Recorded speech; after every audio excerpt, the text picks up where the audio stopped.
Bonjour, chers auditeurs et auditrices. On est le 26 octobre 2020. Vous êtes devant le Cannes Football Club épisode 4.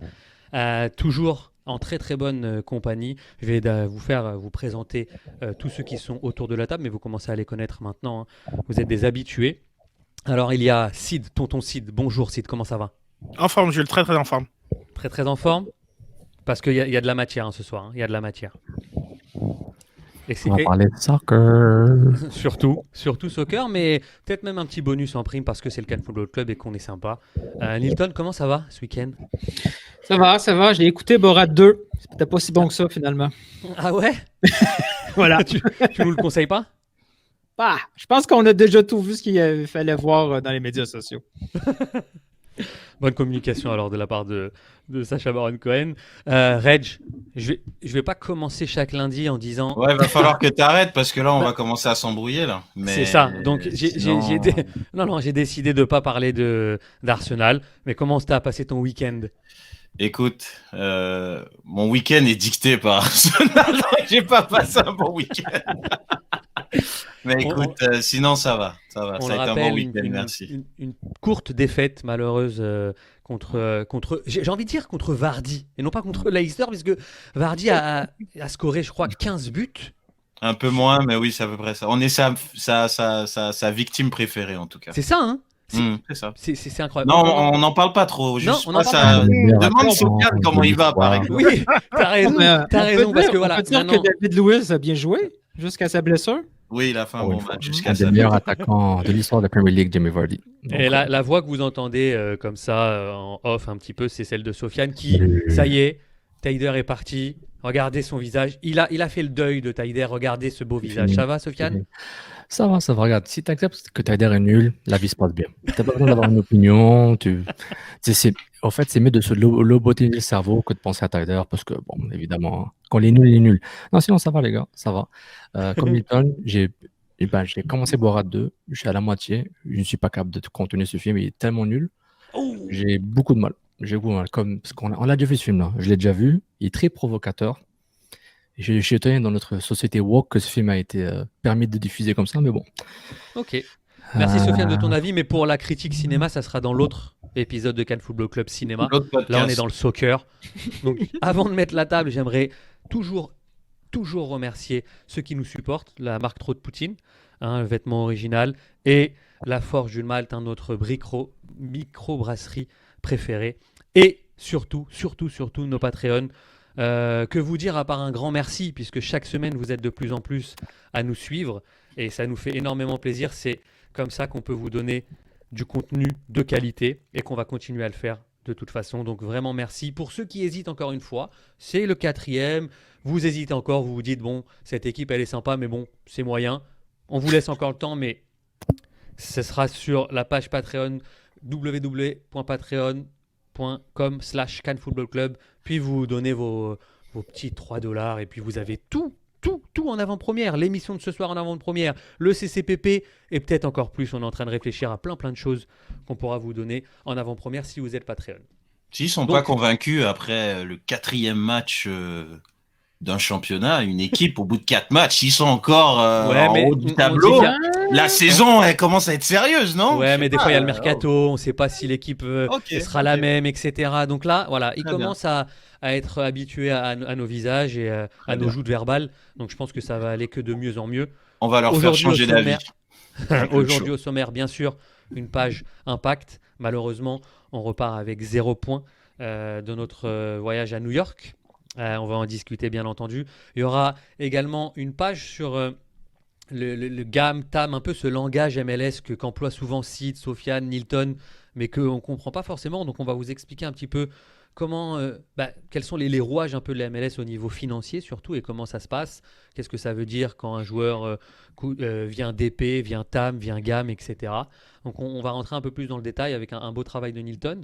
On aura aussi bien entendu notre fil rouge du football européen, la Ligue des Champions qui a repris la semaine passée et qui va maintenant s'étaler jusqu'au 2 décembre. Donc on aura chaque semaine des choses à dire et peut-être un petit bonus comme je vous ai dit par la suite, mais on en parlera en temps voulu. On va rentrer directement dans le vif du sujet. Comme je vous l'ai dit, défaite 3-1 devant le New York City.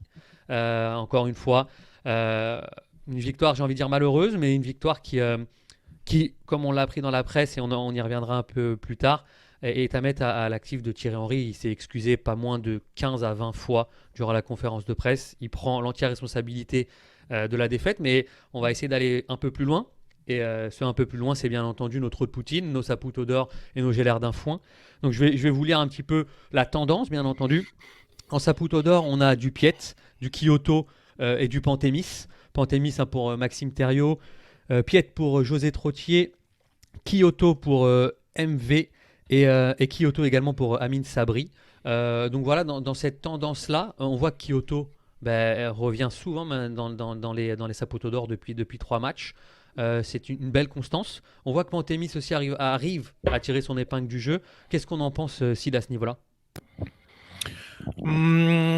Oui, c'est intéressant de voir. Je pense qu'il y a quand même une diversité dans les Saputo d'or. C'est aussi signe que c'est compliqué de détacher une personne en particulier. Bon, Pantémis, c'est quand même 3 buts encaissés, 8 arrêts, certes, mais 3 buts encaissés.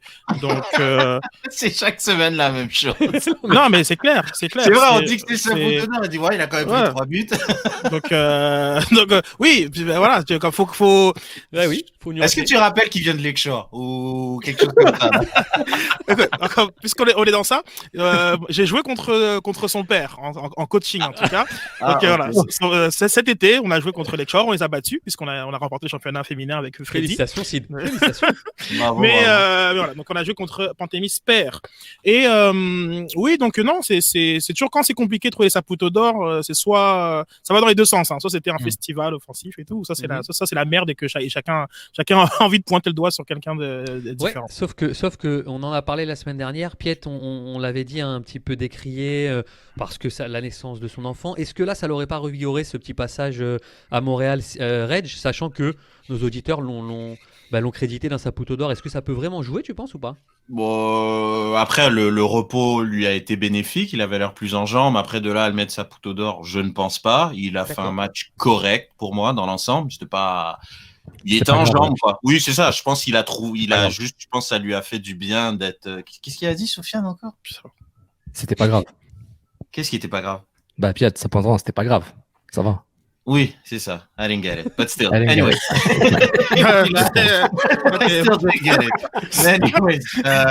Ça va être un long 1h45 là. Moi, je te dirais plus, Julien. Moi, tu vois, moi, j'étais plus d'accord avec ceux qui disaient Kyoto. Parce que, comme d'habitude, c'est Kyoto, c'est le mec qui essaie de débloquer des trucs. Et j'ai aimé aussi son langage corporel. Il reçoit pas une passe, il est pas content. Tu sais, c'est un gars, c'est un combattant, quoi. C'est un mec, il a la hargne, il a une niaque. Et il essaie de le transmettre à ses coéquipiers. Parfois, ça fonctionne, parfois, ça fonctionne pas. Il a fait une frappe détournée sur le poteau par Johnson. Je trouve que c'est le seul qui a un peu provoqué les trucs. Ouais, exactement. C'est vrai qu'il lui ressemble beaucoup. Et l'ancien du Chicago Fire, mais je trouve quand même que c'est Kyoto. Pour moi, de loin, Kyoto est celui qui provoque quand même beaucoup de choses pour l'Impact. Sofiane, au lieu de parler dans ta barbe, est-ce que tu voudrais rajouter quelque chose ? Non, Kyoto, c'est un excellent choix, ça je suis d'accord. Piet, j'aime beaucoup. Je rejoins ceux qui donnent à Piet parce que personnellement, comment il se surpasse dans son rôle, à chaque match, et offensivement, il m'étonne. Sa portée du ballon, comment il avance bien avec le ballon. On dirait quasiment, j'exagère, dans certaines actions, on dirait que c'est peut-être un milieu offensif naturel quasiment. J'ai l'impression qu'il a fait ça avant dans une autre carrière. Moi, excusez-moi, j'ai pas vu ces matchs en D3 espagnol puis en D4 allemande, donc je sais pas s'il a déjà joué ce rôle offensif, mais avec le Team Canada. Mais honnêtement, offensivement, quand il porte le ballon au Piet, j'ai l'impression qu'il a un cumul de confiance qui n'arrête pas de se remplir. Et honnêtement, c'est rafraîchissant. Donc, juste par rapport au contraste, moi, je rejoins les Piet lovers pour le Saputo d'or parce qu'offensivement, il prend ses responsabilités, il rechigne jamais. Et je vois vraiment une amélioration nette. Puis de la confiance vient avec ça.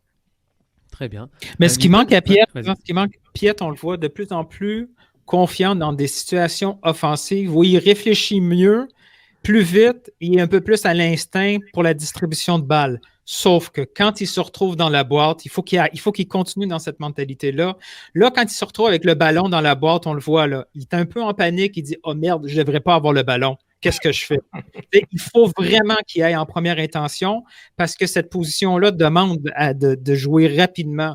C'est ce qui lui manque. Là. On l'a vu là, quelques minutes avant le but, quand il y a eu pratiquement son échappée et qu'il fait une passe complètement inutile à Kyoto, c'est pas le geste à faire. Là, il a paniqué, il a dit « Oh non, je devrais pas être ici en train de monter le ballon. » Mais autrement, quand il se retrouve dans la position de distribuer, là, on le voit, c'est beaucoup plus naturel. Il est aussi capable de garder le contrôle du ballon pour faire des gestes un peu plus compliqués, ça aide un peu. Mais encore, je reste encore persuadé qui serait beaucoup plus utile à l'équipe s'il était ailleurs puis qu'on faisait des permutations de position. Ce moment négatif de Nilton était le moment le plus positif de Nilton cette année. Juste pour vous dire, là, il a fait un petit down puis au fait, pour lui, c'est bien. Mais ça m'intrigue, tu le verrais où? On fait ça tout de suite ou on fait ça plus tard? On peut faire ça plus tard, ça dépend de Julien, c'est lui le boss. Non, j'aimerais juste pour continuer parce qu'on va même élargir un petit peu le sujet. Julien, parce que ça fait 2 fois que je lève la main et genre comme j'ai vu tout le monde parler sur parler. Donc soit j'ai pas vu que t'as levé la main. Pardon. Non, soit on continue comme des Gaulois et on se tape dessus. Et moi ça me va parfaitement. Ou soit quand on est poli, qu'on l'ouvre comme ça. Alors, pour ma défense, il y a une fonction dans Zoom, lever la main. Pour ma défense, j'ai absolument pas vu ton petit doigt. Ben, prochaine fois, tu verras quand j'aurai envie de parler. Mais si, vas-y. Pour faire du pouce. Attends, je peux parler. Donc, pour faire du pouce à ce que disait Sofiane, c'est qu'au niveau de Piet, je suis tout à fait d'accord avec lui, genre comme qui se développe en tant que milieu relayeur, je dirais. Mais il y a quand même eu un avant-après son but. Son fameux but.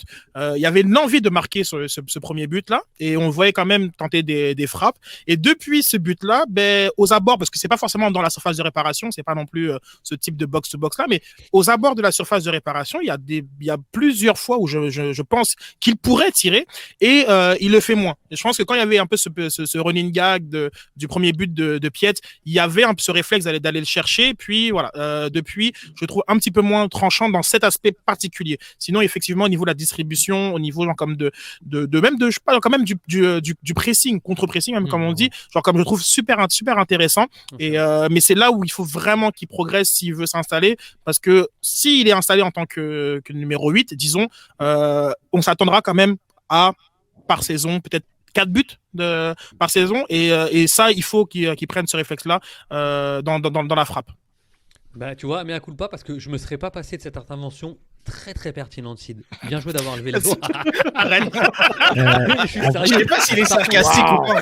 Mais pas du tout. À Julien, c'est Julien je prends de l'argent.com.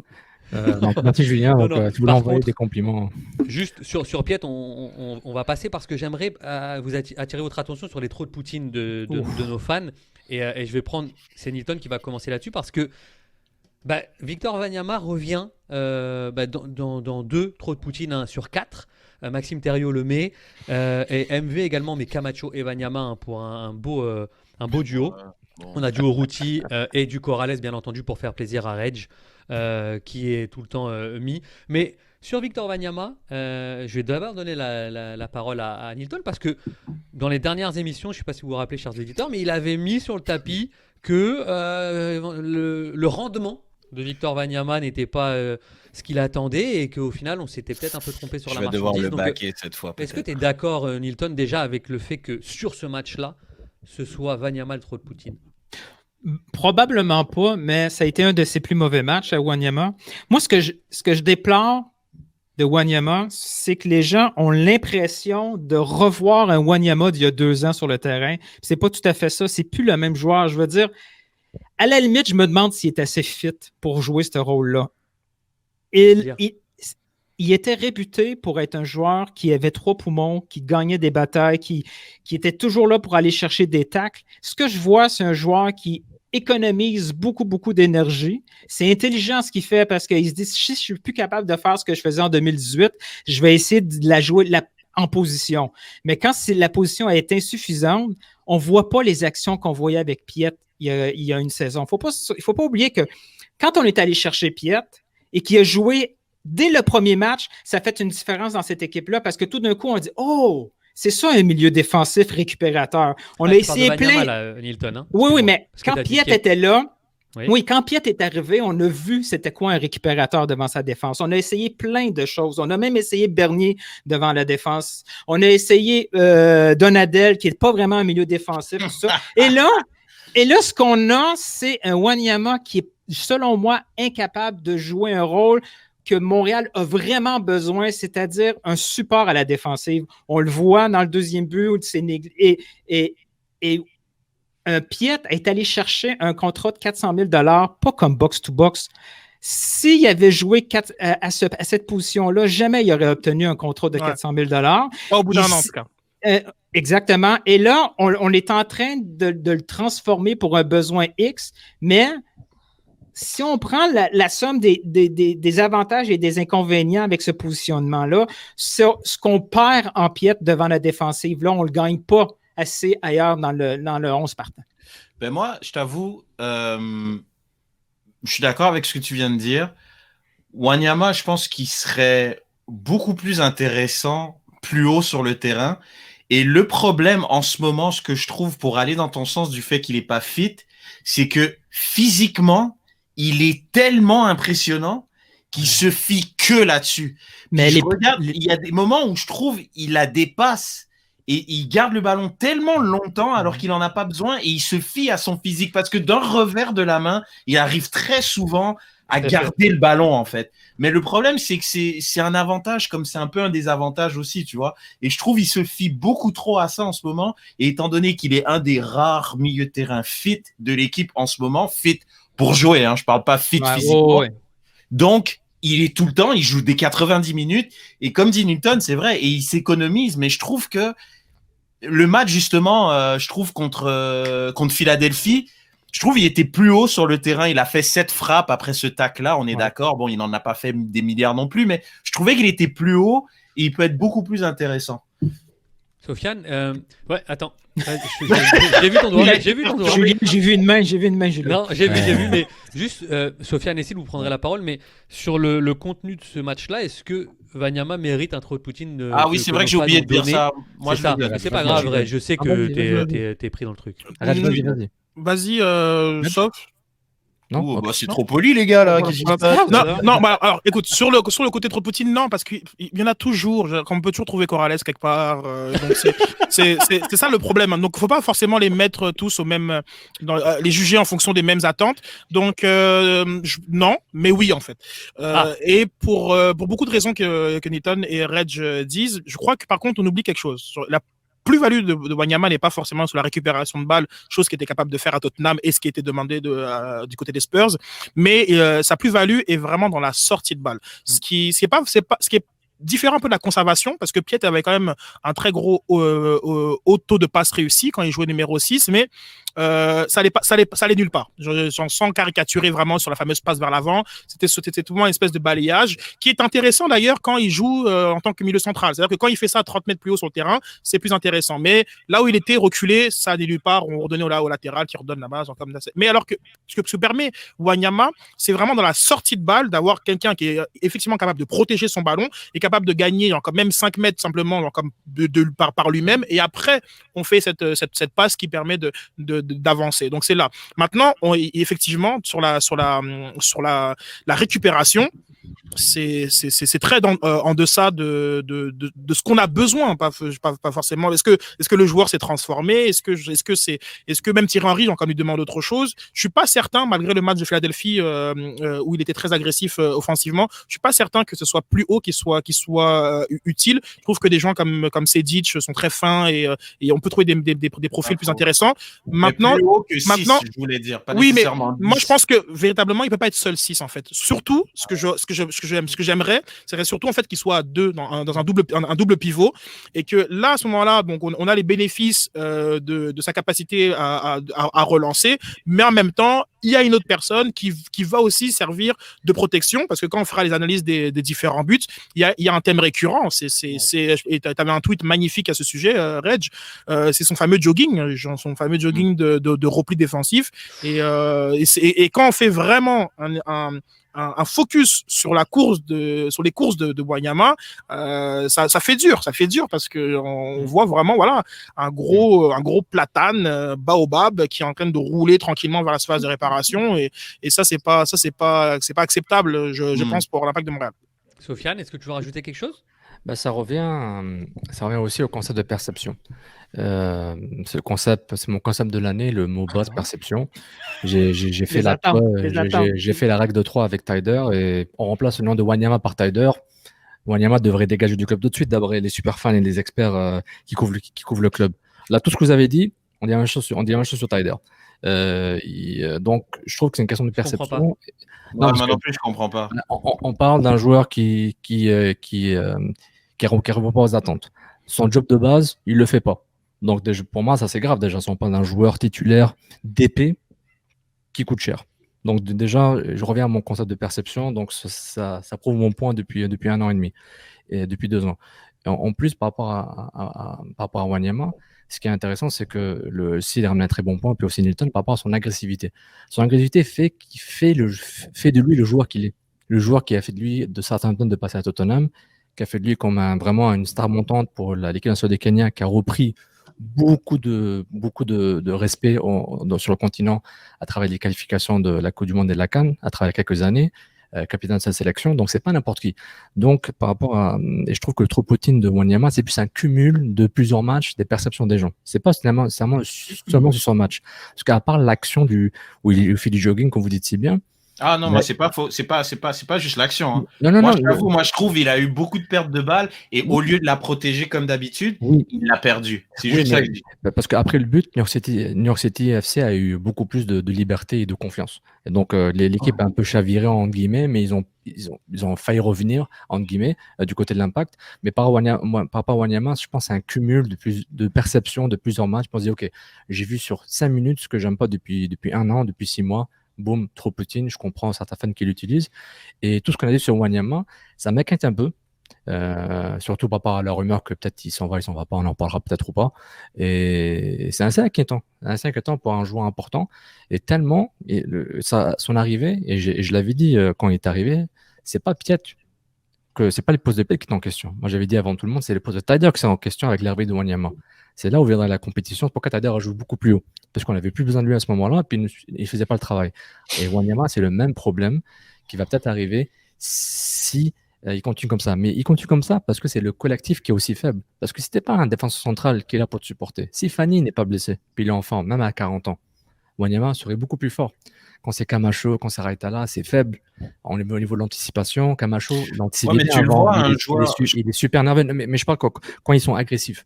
Parce que Wanyama, même quand il recule, il est obligé de reculer, puis il va avoir du mal. Ça c'est clair, on le voit. On voit ses passes errantes, ses passes dangereuses devant la surface, tout ça. Mais je pense que si le bloc défensif était beaucoup plus agressif et Camacho faisait pas des gags nerveux à chaque fois, je pense qu'il aurait l'air beaucoup plus.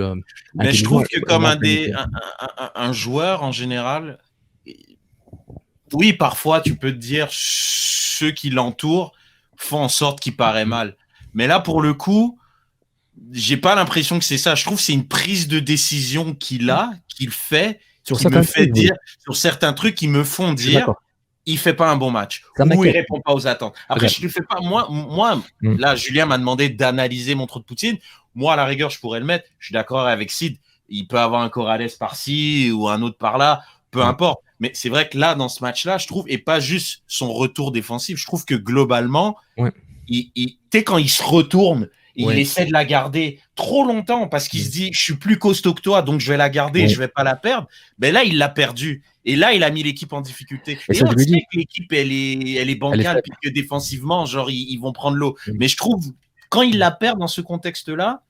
Mais on se rejoint par rapport à l'indicateur. Quand on voit un cumul de choses qui reviennent, pendant 2 matchs, il joue bien, on n'a pas de critique, et ça revient, et ça repart, ça revient. Donc, on se dit, nos suspicions commencent à se confirmer qu'il y a un problème avec lui, spécifiquement par rapport à ses performances individuelles. Mais je pense que dans le cadre de l'équipe Je fais mon exemple pourri. Il est à Sporting Kansas City. Ses erreurs sont beaucoup mieux comblées dans un jeu collectif. Oui, non, mais ça, c'est vraiment, je pense t'as raison. Je pense que c'est vrai que dépendamment de ta fragilité défensive, une erreur a des conséquences. Sur le deuxième but, le ballon perdu de Balou, ce ballon perdu, il est très très haut sur le terrain. Genre comme on n'en parle pas 9 fois sur 10 quand ça devient une non-occasion. Mais si derrière il y a un grand boulevard et puis ça permet de marquer le but du 2-0, à ce moment-ci ça devient quelque chose, un sujet de conversation. Par contre, là où je personnellement je suis pas vraiment d'accord avec toi, c'est sur le premier point que tu as fait. Le rôle de Wanyama, il est clair. Attention, genre comme Wanyama, et en fait c'est tellement clair que c'est pour ça qu'il n'est pas à la place de Piet. Wanyama, c'est ce qu'on appelle un centro-campista. C'est les rôles à la Busquets. C'est pas un récupérateur de ballon. Non. C'est pas si on voulait un 6 récupérateur de ballon, genre comme Piet serait là. Ce qu'on veut, c'est un quarterback. C'est quelqu'un qui est capable de relancer de l'arrière, chose que Piet a de la difficulté à faire. Donc oui, c'est comme juste te couper. Oui, mais c'est important comme la nuance parce que il y a différentes, il y a vraiment différentes fonctions qui sont occupées. Faut plus forcément comme le foot aujourd'hui, c'est pas un rôle, hein, c'est des fonctions. Donc oui, il est numéro 6, mais sa fonction n'est pas de récupérer les ballons. Genre comme si le juge sur la récupération de ballons va être rapidement déçu. Sa fonction est de relancer. Donc lorsqu'il y a beaucoup de pertes de balles comme le souligne Reg, là alors il nuit à sa fonction. C'est un des joueurs qui a eu l'un des pourcentages de passes réussies les plus faibles. Donc ça c'est pas normal. Il est censé pouvoir relancer et c'est comme ça qu'il faut le juger. Il faut le juger comme des quarterbacks. Il y avait des Pirlo, il y avait des Busquets, il y a d'autres joueurs qui ont cette fonction-là et c'est sur ça. Faut pas le juger comme un gratteur de ballon numéro 6 type on va dire traditionnel. Mais c'était son rôle avant. C'était ça son rôle. Oui, mais à 30 secondes. Habituellement, quand on met un Pirlo là, bas comme ça dans le milieu de terrain, c'est parce que offensivement, un Pirlo, il n'est pas capable d'être libre et sans marquage devant, donc tu le recules. Et quand tu le recules comme ça, les deux autres milieux de terrain qui sont devant toi, là, ils sont pas là pour faire du pressing super haut puis être dans la boîte. Ils sont censés être des milieux défensifs qui restent là, qui protègent. Le problème, c'est que quand Piet monte avec Broguillard dans la boîte et qu'il y a un centre qui est raté ou qu'il y a une perte de balle, là, tout d'un coup, Wanyama est censé faire le travail d'un récupérateur et c'est là que son problème apparaît. C'est que quand on est en contre-attaque, Wanyama n'est pas capable d'arrêter ces contre-attaques. Non, mais ce que tu viens de dire, c'est textbook le problème qui apparaît pour tous ces milieux-là. Tu prends Thiago Alcantara, donc comme on arrive à 3 sur lui parce qu'il y a de la perte de balle, c'est fini. Tous ces joueurs-là, leur faculté, c'est dans la relance. C'est pas. Mais t'es pas d'accord avec moi que. Non, je suis très d'accord avec toi. Donc, mais c'est que, en fait, pour analyser sa performance, effectivement, tout de suite, tu vas voir, il faut regarder autour de lui. Est-ce que chacun autour de lui remplit les fonctions qu'il doit remplir? Parce que effectivement, lui, il est pas très intéressant dans cet aspect-là. Maintenant, si tu le juges comme un N'Golo Kanté, c'est sûr que vaut mieux avoir un Pied si c'est ça qui est attendu. Donc, une équipe comme l'Impact de Montréal qui est incapable d'être une équipe si dominante en possession de balle, c'est pas de se tirer dans le pied, de mettre un joueur comme Wanyama si bas, sachant que 60%, 75% du temps, ils vont assumer comme ça des attaques, et on se retrouve avec un gars qui est pas capable de faire ce travail-là. Et dans les circonstances, ce qu'on a besoin, c'est un Wanyama plus haut, parce que ce qu'il faut à tout prix, c'est de protéger ses défenseurs centraux, parce que quand Piet était là, l'année d'avant, il était capable de récupérer, il était capable de faire le travail comme un défenseur central quand il y en avait un ou deux qui manquaient à l'appel parce qu'il allait couvrir ces mauvaises actions de Camacho à l'appelleté et des passes en retrait qui sont libres parce que Wanyama n'est pas capable de faire ces courses-là. Tu sais, je me demande, c'est pas nécessairement une critique sur le travail que Wanyama est en train de faire, c'est une critique sur le rôle qu'on est en train de lui donner dans cette position sur le terrain, là. Mais c'est excellent et tu me tends la perche puisque merci en tout cas à tous nos fans hein, de réagir à chaque fin de match avec ces fameux hashtags Saputo d'or, trop de Poutine, Gérard Dinfoin. Mais tu m'as tendu la perche Nilton en parlant de Camacho, de cette défense centrale qu'on doit protéger. On a lancé via Twitter aujourd'hui, Sid a eu la bonne idée de vous faire participer encore une fois les auditeurs et auditrices du CanFC parce que vous savez qu'on a un segment d'analyse d'un but que l'Impact a pris ou que l'Impact a mis. On a été bien sûr précurseur hein, dans ce domaine-là. Hein. Il n'y a qu'au CanFC que vous Vous allez pouvoir voir ça. Et on s'est dit, tiens, on va faire participer les gens. Et c'est le premier but que l'Impact a encaissé, qui a été le plus plébiscité à plus de 50% des votants. Donc Red, je vais te demander juste si tu peux nous faire un partage d'écran. Ce premier but vient malheureusement, encore une fois, d'une erreur, alors d'appréciation, d'une erreur technique. Je vous remets un peu dans le contexte. Il y a une contre-attaque qui est menée par New York City. Et ensuite, on va laisser se dérouler l'action et on va voir que ça va mener à un but un petit peu gag sur un geste technique défectueux de Camacho.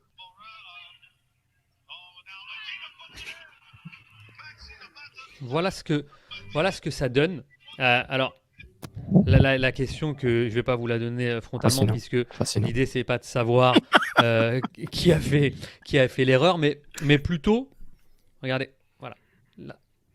Wow. Reg, est-ce que tu peux repartir un tout petit peu Bien sûr. L'action. Écoutez, où commencer? Après, il y a un truc qui est très important. Lorsqu'il y a cette passe qui est effectuée. Non, mais c'est ça que je voulais. En fait, c'est ça que je voulais dire, Reg. C'est que. Ah, pardon, je te laisse. Vas-y. Non, c'est que je veux pas la réponse de savoir qui est fautif. Effectivement, on l'a assez vu sur les réseaux sociaux. Ça a fait beaucoup de bruit. Oui, mais avant ça, moi je parle.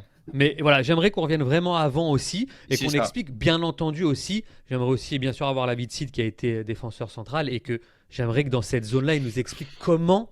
Je n'étais pas défenseur central, c'est que j'ai encore arrêté arrête pas de dire ça. On dirait vos Tu sais que moi j'ai un souvenir de toi défenseur central latéral droit dans nos jeux. Il a joué latéral droit ou numéro 6. C'est ces deux postes. C'est ces deux postes de prédilection.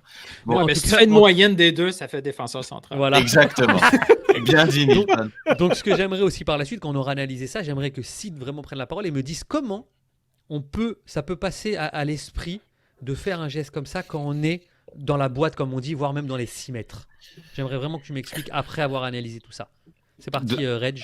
Donc, je te relance. Donc voilà. Donc, à mon sens, lorsque cette passe est effectuée, l'Impact se retrouve dans une configuration où ils sont 3 contre 3. Okay, donc, il y a Camacho, il y a Waterman qui est ici. Camacho qui est un peu avancé par rapport à Waterman. Oui. Ok. Et là, il y a Binks qui est ici. Donc, on se retrouve dans une config 3 contre 3. Techniquement, il ne doit pas avoir de danger. Donc, c'est vrai, moi le premier, j'ai beaucoup parlé de Wanyama ici, qui est peut-être pas bien positionné. Et du coup, lorsqu'on regarde son repli, il se fait... Tu te dis, peut-être qu'il aurait pu l'avoir.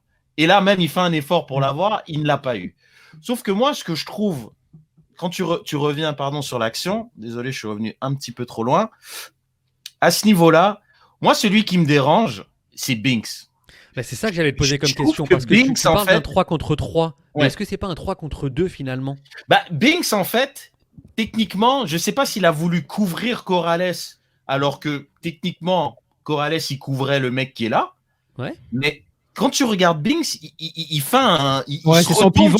Son pivot est pas du bon côté, en fait. Exact. C'est très bizarre. Binks, tu te dis, mais pourquoi il a tourné par là? Ok, là, il est face, mais il est face avec les 2 pieds à plat. Il est absolument pas prêt pour aller sur le porteur du ballon ou même aller couvrir celui qui est là, tu vois. Donc, je trouve que c'est Binks, en fait, qui est pas dans une bonne position. Et j'ai envie de vous dire, souvent, Binks, je sais pas si c'est parce que il bénéficie d'un capital sympathie parce qu'il a que 19 ans, il est anglais, c'est l'avenir, il va à Bologne, il a une petite coupe longue, beau gosse, Maldini style. Je savais que t'allais dévier. Non, mais c'était sûr, j'avais pas le choix. Mais honnêtement, je trouve qu'il passe très souvent entre les gouttelettes, mais il est très souvent hors position. Bien sûr qu'on peut dire qu'il est jeune et tout ça. Mais il n'essaye pas justement de prendre le territoire inoccupé par Wanyama parce qu'il est haut un peu. Là. Ouais. Quand l'action commence, Wanyama est très haut. Il revient quand même. Hein. Wanyama, il revient. Mais Wanyama, c'est abusé quand même parce que là, il jogue alors qu'il sait que le ballon va aller là. Il le sait que le ballon va aller là. C'est ça qui me dérange. Est-ce que c'est ça c'est sûr que le ballon, il va là. Fait que quand il voit la passe, Binks, là, il voit que Maxi est entre les deux. Donc, c'est comme le petit moment d'hésitation. Il fait un pas en avant pour couvrir, Maxi, et là, finalement, il fait « Ah non, je reviens. » Et là, son pivot, mais là, il est hors de... Mais je suis même... Ouais, vas-y. J'ai l'impression que Binks, il anticipait de la passe en profondeur derrière Corrales. J'ai l'impression qu'il se dit, OK, si la passe va en profondeur, je vais la chercher 2 contre 1 contre l'ailier droit. Je t'ai dit, c'est mon hypothèse, ça expliquerait son positionnement où dès qu'il voit la passe, il réagit. Mais je dis pas qu'il est bien positionné, j'ai juste que quand on voit son langage corporel, je dis, OK, Corrales, il couvre son gars, si la passe va en profondeur, j'y vais, j'anticipe. Et puis j'ai Wanyama dans tous les cas avec Camacho et Waterman. C'est mon opinion. Juste, excuse-moi, Reg. Si j'aimerais t'entendre là-dessus parce que j'ai remarqué pendant le match que Morales posait beaucoup de problèmes entre les lignes, entre le défenseur et souvent dans le dos de Wanyama. Est-ce que c'est vraiment là où on voit que ce que fait Morales avec ses déplacements, est-ce que c'est vraiment caractérisé par ce but-là finalement? Oui, non, c'est une excellente observation. Puis moi, je vous le redis, hein, la défense à 3, à 5, appelez-la comme vous voulez, pose énormément de problèmes de placement et de responsabilité. Parce que là, c'est ça qu'on voit un petit peu. C'est très, très bien joué par Morales. Parce qu'en fait, Morales, et de son placement et de sa passe en une touche, il élimine Binks et Wanyama. C'est-à-dire qu'il aurait fait un contrôle, Wanyama parce que Wanyama, il a... vu que, genre, comme je connais un peu, je tournais un peu genre ce type le même gabarit, il a deux vitesses en fait. C'est comme il a la vitesse, il peut pas jogger. Et puis il la joue même pas en une touche, hein. Il la joue même pas en une touche. C'est qu'il a le temps de contrôler. Ce qui prouve que Wanyama était vachement en retard. Non, le contrôle est dans la course, quoi. Non mais Reg, du moment que l'action est la contre-attaque, Wanyama est tout en retard. Ça, Wanyama n'a jamais rattrapé le retard. Il espère juste que Morales... il fait, excuse-moi, comme le contrôle vers l'avant, mais dans ce contrôle vers l'avant là, c'est sûr que il élimine un jaillissement de Wanyama et aussi il élimine genre comme là à ce moment-ci Binks freeze. Mais donc c'est très bien joué parce que regarde, comme il lâche pas le ballon, tu vois là, on a vu sur la frame d'avant, s'il lâche pas le ballon en ce moment-ci, c'est fini et Wanyama il le bouffe. Donc, c'est vrai. Donc c'est très bien joué. Mais je reviens à cette fameuse défense, on va dire défense à 3, où les responsabilités ne sont pas très bien établies. Et puis il y en a par exemple qui jouent haut. Par exemple, on a du côté genre Waterman qui recule beaucoup, d'autres qui jouent parfois l'alignement. C'est pas clair sur qu'est-ce qu'il faut vraiment faire pour récupérer le ballon. Donc non, comme tout d'abord, je trouve que encore une fois c'est très bien joué de la part de NYCFC et c'est vrai que j'avais pas forcément remarqué qu'on était dans une situation qui aurait pas forcément été une situation de danger parce que là on est effectivement dans du même là dans du 2 contre 2 parce que là il y a du 2 contre 2 si même pas Camacho est aware qu'il y a quelqu'un derrière lui. Voilà, mais oui, mais il l'est parce que dans l'action on le voit, il tourne la tête juste avant de rentrer dans la boîte. Et c'est pour ça que vas-y Julien. Non, c'est très il a fait, il tourne le regard. C'est vrai qu'il fait le regard. Donc, mais moi, j'ai une question. J'ai une question, puis j'ai toujours de la difficulté à juger le positionnement du gardien. Dans cette action-là, le gardien, il est haut en tabarnouche. Là. Il est très, très, très loin. Est-ce qu'il y avait besoin d'être si loin que ça? Franchement, ça ne m'a pas sauté aux yeux. Si tu regardes les reprises, pas la première séquence, mais les deux autres, la séquence d'après, on le voit un peu plus. Je me demande... Ouais, c'est vrai qu'il est très, très loin. Il est très loin. Je suis toujours... Non. Alors là, pour une frappe, il est bien placé. C'est-à-dire que comme s'il y a une frappe du joueur, c'est là quand même qui bouge un angle. Est-ce qu'il est trop haut? Moi, c'est juste la question. Ben, ça m'a pas choqué. En fait, en soi, il est là pour forcer la passe et ses défenseurs sont là pour fermer la passe. Bon, je sais pas. Mais c'est sûr que tu mets deux pas en arrière. Allez, même juste un pas. Le geste, normalement, parce que là, on est quand même sur un droitier, genre comme j'imagine, c'est une frappe. Genre, si le gardien est 1 ou 2 pas derrière, tu frappes, tu cherches pas à faire la passe. À partir du moment où il jaillit comme ça, et que t'as j'ai oublié le terme en français pour dire que t'as un joueur qui suit, le geste est forcément de faire le centre. Et là où il y a un gros problème, c'est que Camacho, il y a eu une prise d'information, donc il sait vraiment qu'il y a un joueur, puis là on va faire rouler, donc et il y a sa prise de décision qui est très problématique parce que dommage. Il y a des bruits qui courent sur Twitter sur le fait que le ballon il arrive derrière lui, et il est en pleine course, patati patata. Non, comme je vous dis là, il y a au moins 5 choses que Camacho peut faire comme à ce moment-ci. Par exemple. Mais là, devant lui là c'est parfait là. Là il peut la tirer en touche là. J'aimerais que ceux qui regardent le show en vidéo, genre comme là, ils regardent ça, c'est fini. Là. Genre, comme il y a un pied, il y a le pied d'appui. Il est droitier, genre comme si je m'abuse, Camacho. Oui. Donc, ok. Donc, on peut comprendre que, genre, comme qu'ils sont pas forcément à l'aise du pied gauche, mais en même temps, là, il a son pied d'appui. Genre, comme là, c'est bon. Genre, comme c'est un dégagement qui se fait en touche. Je vous dis un truc, les gars. Je vous dis un truc. Il la balance dans les buts. Je lui en veux moins. Je suis hyper sérieux parce qu'il aura essayé de la dégager, en fait. Reste là, Reg. Moi, ce qui me dérange, c'est que, effectivement, c'est peut-être compliqué. Donc, tantôt, je dis qu'il a vraiment beaucoup de choix. Il peut la bloquer du pied droit. Reste là, se faire un star. Comme il peut la bloquer du pied droit. Après, c'est peut-être tendu au niveau de la cheville gauche. Donc, comme là, c'est vrai qu'il peut vraiment se planter la cheville gauche. Donc, il y a peut-être ce risque. Il peut la dégager du pied gauche. Il peut aussi tout simplement, parce que vu la situation, il a pris l'information. Il sait très bien qu'est-ce qui se passe dans la surface de réparation. Il peut la contrôler. Il peut la contrôler comme sens panthémiste là pour qu'il regarde. Il peut faire ce petit contrôle là et la dégager par la suite. Et la mettre en touche à ce moment-là. Il a ce temps-là. Genre comme l'option fancy, genre comme il peut c'était la laisser passer, mais là c'est l'autre est quand même bien derrière, donc ça aurait été compliqué. Mais il a des options. Et dans toutes ces options là, genre comme ne croyez pas que le ballon est derrière lui. Dans toutes ces options là, il choisit une dinguerie. Il choisit de faire la passe à Wanyama. Ce n'est pas autre chose que genre comme je te fais une talonnade parce que je suis genre comme Beckenbauer et genre comme toi tu la récupères et puis voilà. Parce que quand Reg va mettre la suite, vous allez voir que quand il fait sa talonnade, il y a le bras qui indique vraiment Wanyama c'est pour toi. Et là, fait comme hop, merde alors. Ma talonnade est ratée, Wanyama est un peu plus loin que je croyais, l'autre est plus proche, et c'est fini. Regardez exactement ce qui se passe. Après, mesdames et messieurs, c'est une talonnade. Ce bras-là, comme les footballeurs, ils le savent. Ça, il a fait ça, c'est pour toi. Et merde. Et au final, Wanyama était même pas si loin que ça en plus. Hein. Mais attends, on est passé proche d'un jeu exceptionnel. Genre. Ah oui, parce que à ça près, Wanyama il te la ramasse et là on fait wow. Ouais. Donc, mais c'est pas autre chose qu'une talonnade. Et je vous dis, comme Rudy Camacho, on a beau dire beaucoup de choses. Il est quand même doué techniquement pour un défenseur. C'est pas, il a pas des gros pieds carrés, etc. Ouais, il est peut-être doué, mais dans sa tête, c'est pas très intelligent. Ça n'a rien à voir. Alors, c'est fou. Mais c'est rare quand même d'avoir des bons pieds et d'être pas intelligent. Non, mais c'est fou. On est à New York City. Il reste 20 minutes pour faire un match nul. Il reste 20 minutes pour faire un match nul et tout le monde est content après une semaine de congé. Et il fait une erreur que si ça avait été un joueur de l'académie, là, on serait encore en train de rire de lui, tu sais.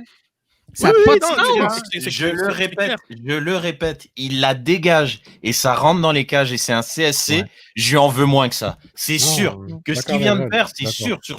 Mais je pense qu'il faut vraiment que les gens soient conscients. Excuse-moi, Sofiane, je te laisse tout de suite parler. C'est que vous regardez bien la situation. Il faut que vous soyez conscient. Le ballon n'est pas derrière lui. Le ballon est dans sa trajectoire et il y a beaucoup de choses qu'il peut faire avec le ballon, pied droit ou pied gauche, hormis le choix conscient d'une talonnade. Genre comme c'est un choix. Il était pas en mode j'ai pas le choix. Il a vraiment dit. C'est un choix conscient. Alors comme après évidemment qu'il va communiquer genre comme autrement. Il est pas bête. Genre, comme il communiquerait qu'il a voulu faire une talonnade dans son phase de réparation, il sait qu'il va se faire manger. Il va communiquer que ballon allait arriver vite. J'essaie de le contrer. Mais vous voyez très bien lorsqu'on décortique l'action que ce n'est pas ça. Ce n'est pas ce qu'on va vous raconter. Et puis je suis un peu mal à l'aise parce on passe beaucoup de temps sur ça alors que au final genre comme Pantémis est responsable, on a Binks aussi qui est responsable, on a la mauvaise gestion des contre-attaques lorsque Broguillard monte, ce qui devient maintenant extrêmement problématique parce que genre comme Broguillard, je pense que sa dernière passe décisive doit dater genre comme d'avant confinement et donc on a un joueur qui lorsqu'il monte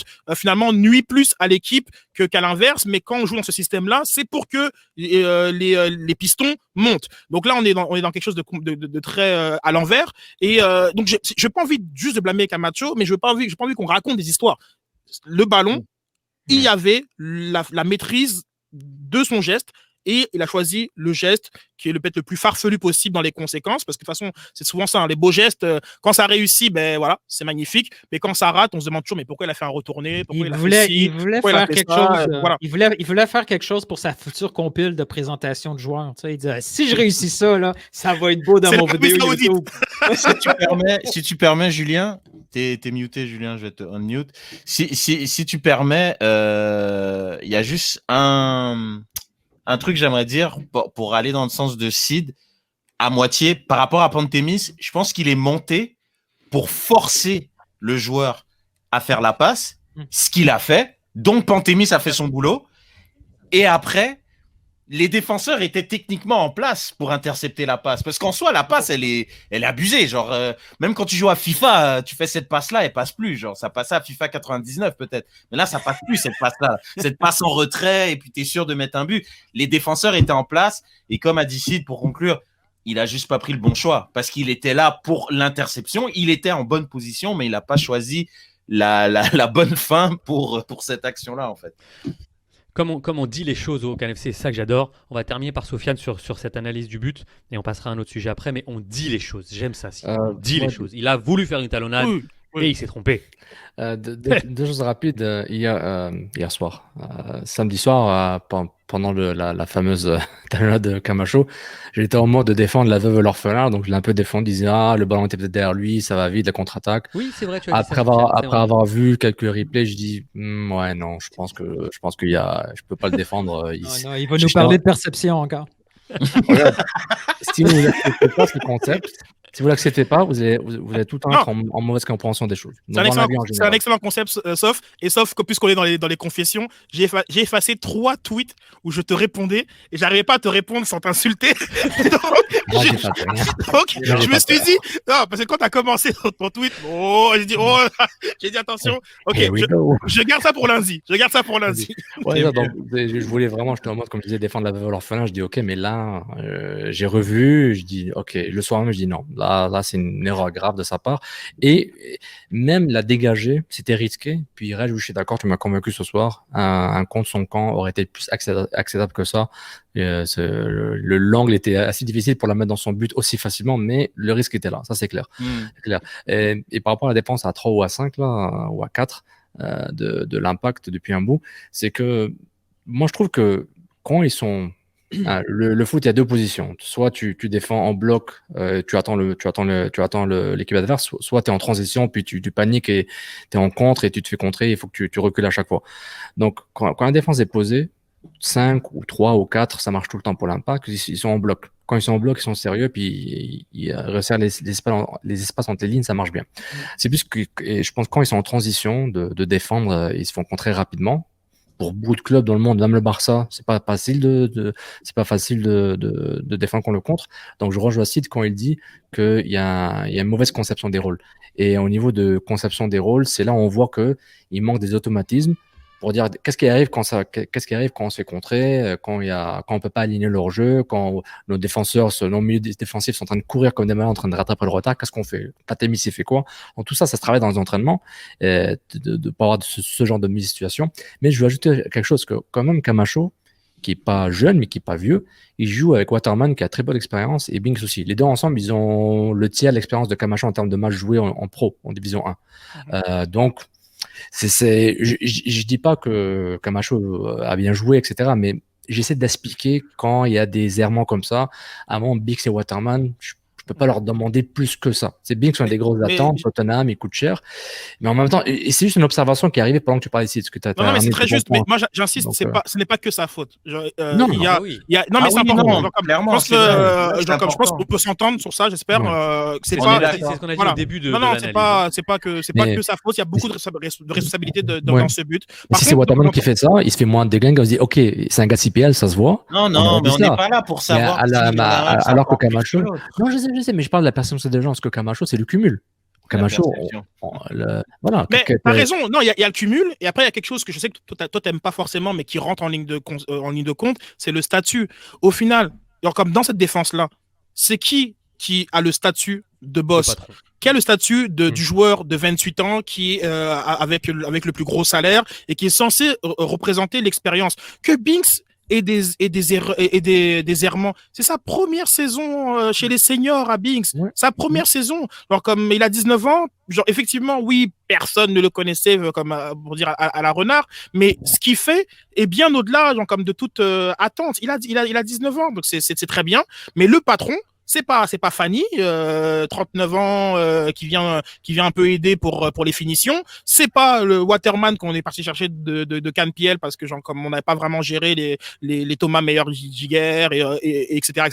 Le patron, c'est censé être Camacho. Donc quand c'est vrai. Non mais au niveau du statut, parce qu'à un moment donné, quand on fait une lecture, quand on fait une lecture des statuts, et peut-être on reviendra tantôt avec Nilton et des salaires, ben il y a des messages qui sont envoyés, et c'est pour ça que parfois c'est un petit peu, ce serait fallacieux de se dire, ben j'attends la même chose de Wanyama que j'attendrais comme d'un Maciel, d'un Piet et autres. Genre comme non, le statut dans le vestiaire et genre comme est-ce qu'on investit sur toi, c'est pour des fonctions qui sont genre comme parfois plus avancées. Et sur comme là Camacho il y a un problème, c'est que je rejoins ta lecture, elle est un peu froide parce que Camacho c'est un problème depuis qu'il est arrivé. C'est pas comme si je suis surpris. C'est ça le truc, c'est qu'avec Camacho, genre, ok, il n'y a aucune surprise. On est surpris par. Et surtout cette année, depuis Vancouver, le carton rouge, depuis la passe contre le TFC qui était catastrophique. Et le cumul est là, mais son statut, moi je me dis, mais on parle de quel statut exactement? Et c'est pas vers toi, je parle en général. Le statut de Camacho, c'est ok, il a l'expérience, il est payé cher, mais je m'en fous. S'il fait des conneries, il est nul. Qu'il soit payé 1 million ou 100 000 $. Moi, je te dis pas le contraire. C'est catastrophique. Non, mais c'est pas envers toi. Je parle juste en général pour dire c'est Camacho. C'est pas comme s'il est tombé des nues. Sauf que c'est pas censé être lui qui fait ces conneries. Genre mais comme par exemple, depuis le début, il était là, il consomme négatif à chaque fois. Non, mais je veux dire par exemple comme le fait que Fanny à la 40e, il a des crampes ou je sais pas quoi et il sort. C'est lui qui est censé ne pas pouvoir faire un match au complet parce qu'il a 39 ans et que genre comme c'est trop compliqué sur le corps. C'est normal. Donc, comme que Binks a une saute d'humeur parce qu'il n'est pas capable de gérer ses émotions ou n'importe quoi. Il a 19 ans. C'est normal. Il y a des choses qui sont censées être faites par chacun des joueurs. Et là où c'est un peu problématique, c'est que Camacho, malgré parfois des bons matchs, parce que Camacho, genre, franchement, je te dis, il en fait des bons matchs. Mais ses erreurs et le type d'erreurs qu'il fait, c'est rarement des erreurs où il va être dribblé par meilleur que lui, où il va perdre un duel. Parfois, c'est des erreurs où je te dis, mais qu'est-ce qui se passe qu'est-ce qui se passe? T'es où là? T'as perdu un petit peu le sens de la réalité. Et ça gêne. C'est gênant. Et ça, c'est gênant. Et ça embête quand Thierry essaie de construire quelque chose pour essayer de développer des jeunes joueurs ou des joueurs avec peu d'expérience pour level up à chaque fois. Puis à un moment venant d'un vétéran, c'est ça qui dérange. Oui, mais comme je disais, il y a 2 secondes, comme je disais à Sid Reg il y a 2 secondes, c'est que c'est Camacho.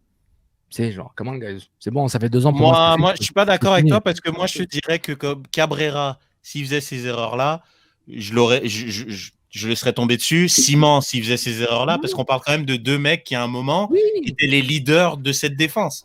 Et quand Vandril Lefebvre faisait cette erreur-là à sa première saison, ben non, il peut avoir de l'indulgence. Mais ça ne change pas la fait que depuis 2 ans, il fallait l'oublier ce gars-là. Ça se voyait. C'est pas comme si. C'est pas comme si. Je prends votre passe D, les gars, parce que c'est très important puisqu'on parle de statut.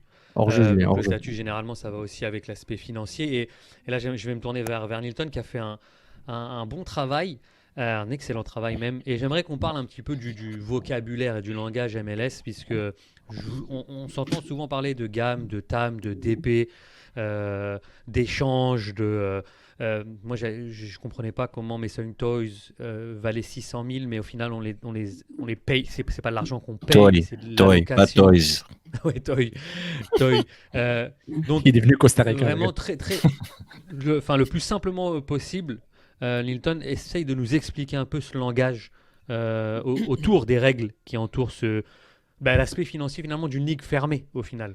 Ouais, mais souvent au Couscous Péripéry, moi et Sofiane, on en parle souvent. Là, c'est une ligue ultime pour le le Moneyball.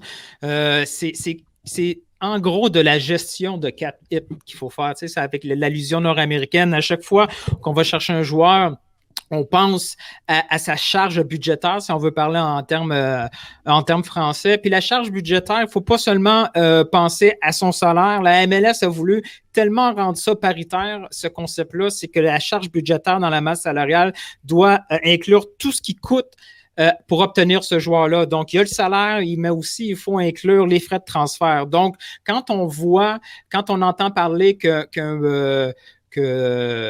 Camacho nous coûte très cher, mais c'est pas seulement le fait qu'il nous coûterait, parce que les salaires, on les connaît pas, qu'il nous coûterait 700, 750 000, c'est qu'il y a aussi, associé à ce salaire-là, le frais de transfert. Donc, ce qui fait en sorte qu'un joueur qui peut être finalement avoir un salaire assez normal se retrouver dans la catégorie des joueurs désignés ou des joueurs TAM. Là, ce qui est arrivé... Alors, juste, excuse-moi, Nilton. TAM, ça veut dire quoi? Exactement. La petite différence qu'il y a eu, c'est qu'historiquement, il y a eu Beckham qui est arrivé avec son salaire astronomique et on a voulu ouvrir un petit peu les opportunités pour certaines équipes à aller chercher tout en gardant une espèce d'équilibre possible dans la marge budgétaire. Donc, à chaque saison, ce qu'on décide dans la MLS, c'est tout salaire supérieur à X dollars est censé être un joueur désigné. Donc, cette saison, tout joueur qui gagne au-dessus de 612 000, c'est un joueur au niveau réglementaire, un joueur désigné. Donc, chaque équipe a le droit à 3 joueurs. Donc, quelqu'un qui arrive... 3 joueurs désignés par équipe. Exactement. Donc, si Messi arrive et il gagne 10 millions ou que ce soit Wanyama avec son 2 ou 3 millions, dans les deux cas, c'est un joueur désigné. Et dans les deux cas, peu importe ce qu'il coûte en salaire et en transfert, il va être chargé dans ta masse salariale avec le même cap hit. Donc, tout salaire supérieur à 612 000, peu importe son salaire, il vaut 612 000 $ dans ta masse salariale. Et comme ça, tu additionnes tous les salaires pour arriver à un maximum. Le plafond de cette saison est tout juste en dessous de 5 millions à 4,9 millions.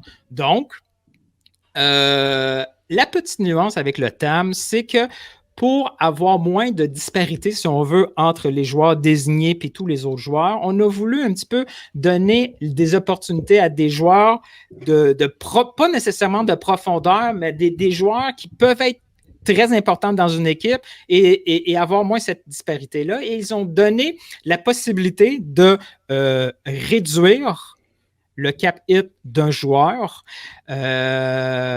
qui ne gagne pas nécessairement plusieurs millions de dollars. Ce qu'ils ont fait, c'est que tout salaire supérieur à 1,6 million en salaire peut être transformé en TAM player, c'est-à-dire un joueur dont tu vas pouvoir baisser encore davantage son cap hit, dont un Camacho, par exemple, qui gagne 750 000.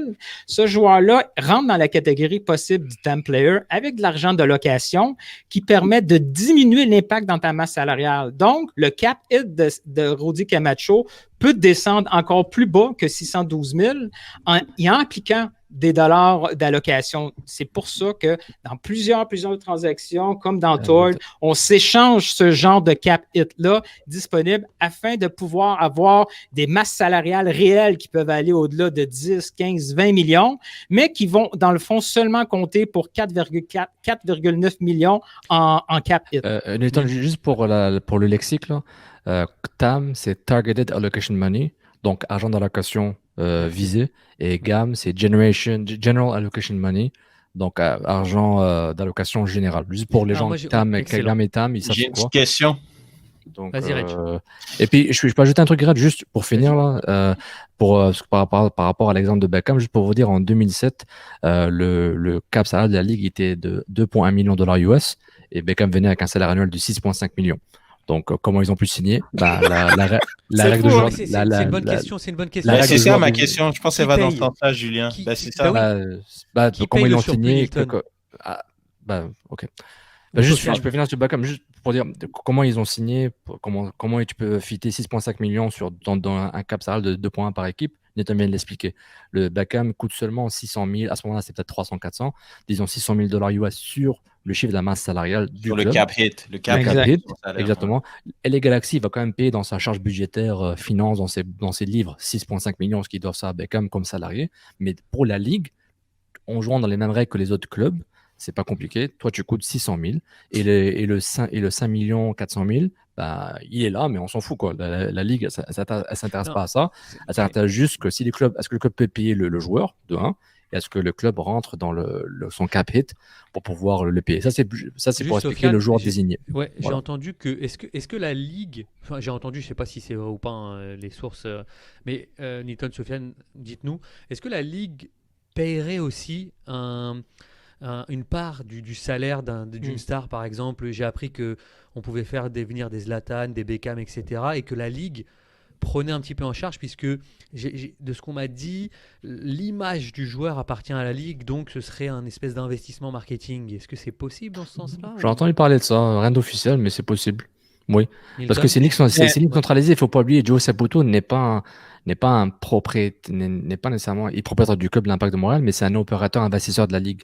Donc la Ligue lui offre une licence. Donc ces propriétaires-là, ils ont une licence offerte par la Ligue, octroyée par la Ligue, donc tu payes un frais, donc les frais d'expansion, plus des cotisations annuelles et un partage de revenus. Donc c'est quand même une ligue fermée avec des licences. Donc, quand Zlatan est arrivé en MLS, c'était en cours de saison, hein, c'était pas en début de saison, me semble. Ouais. Puis la saison d'après, le salaire annoncé de Zlatan était de 7 millions.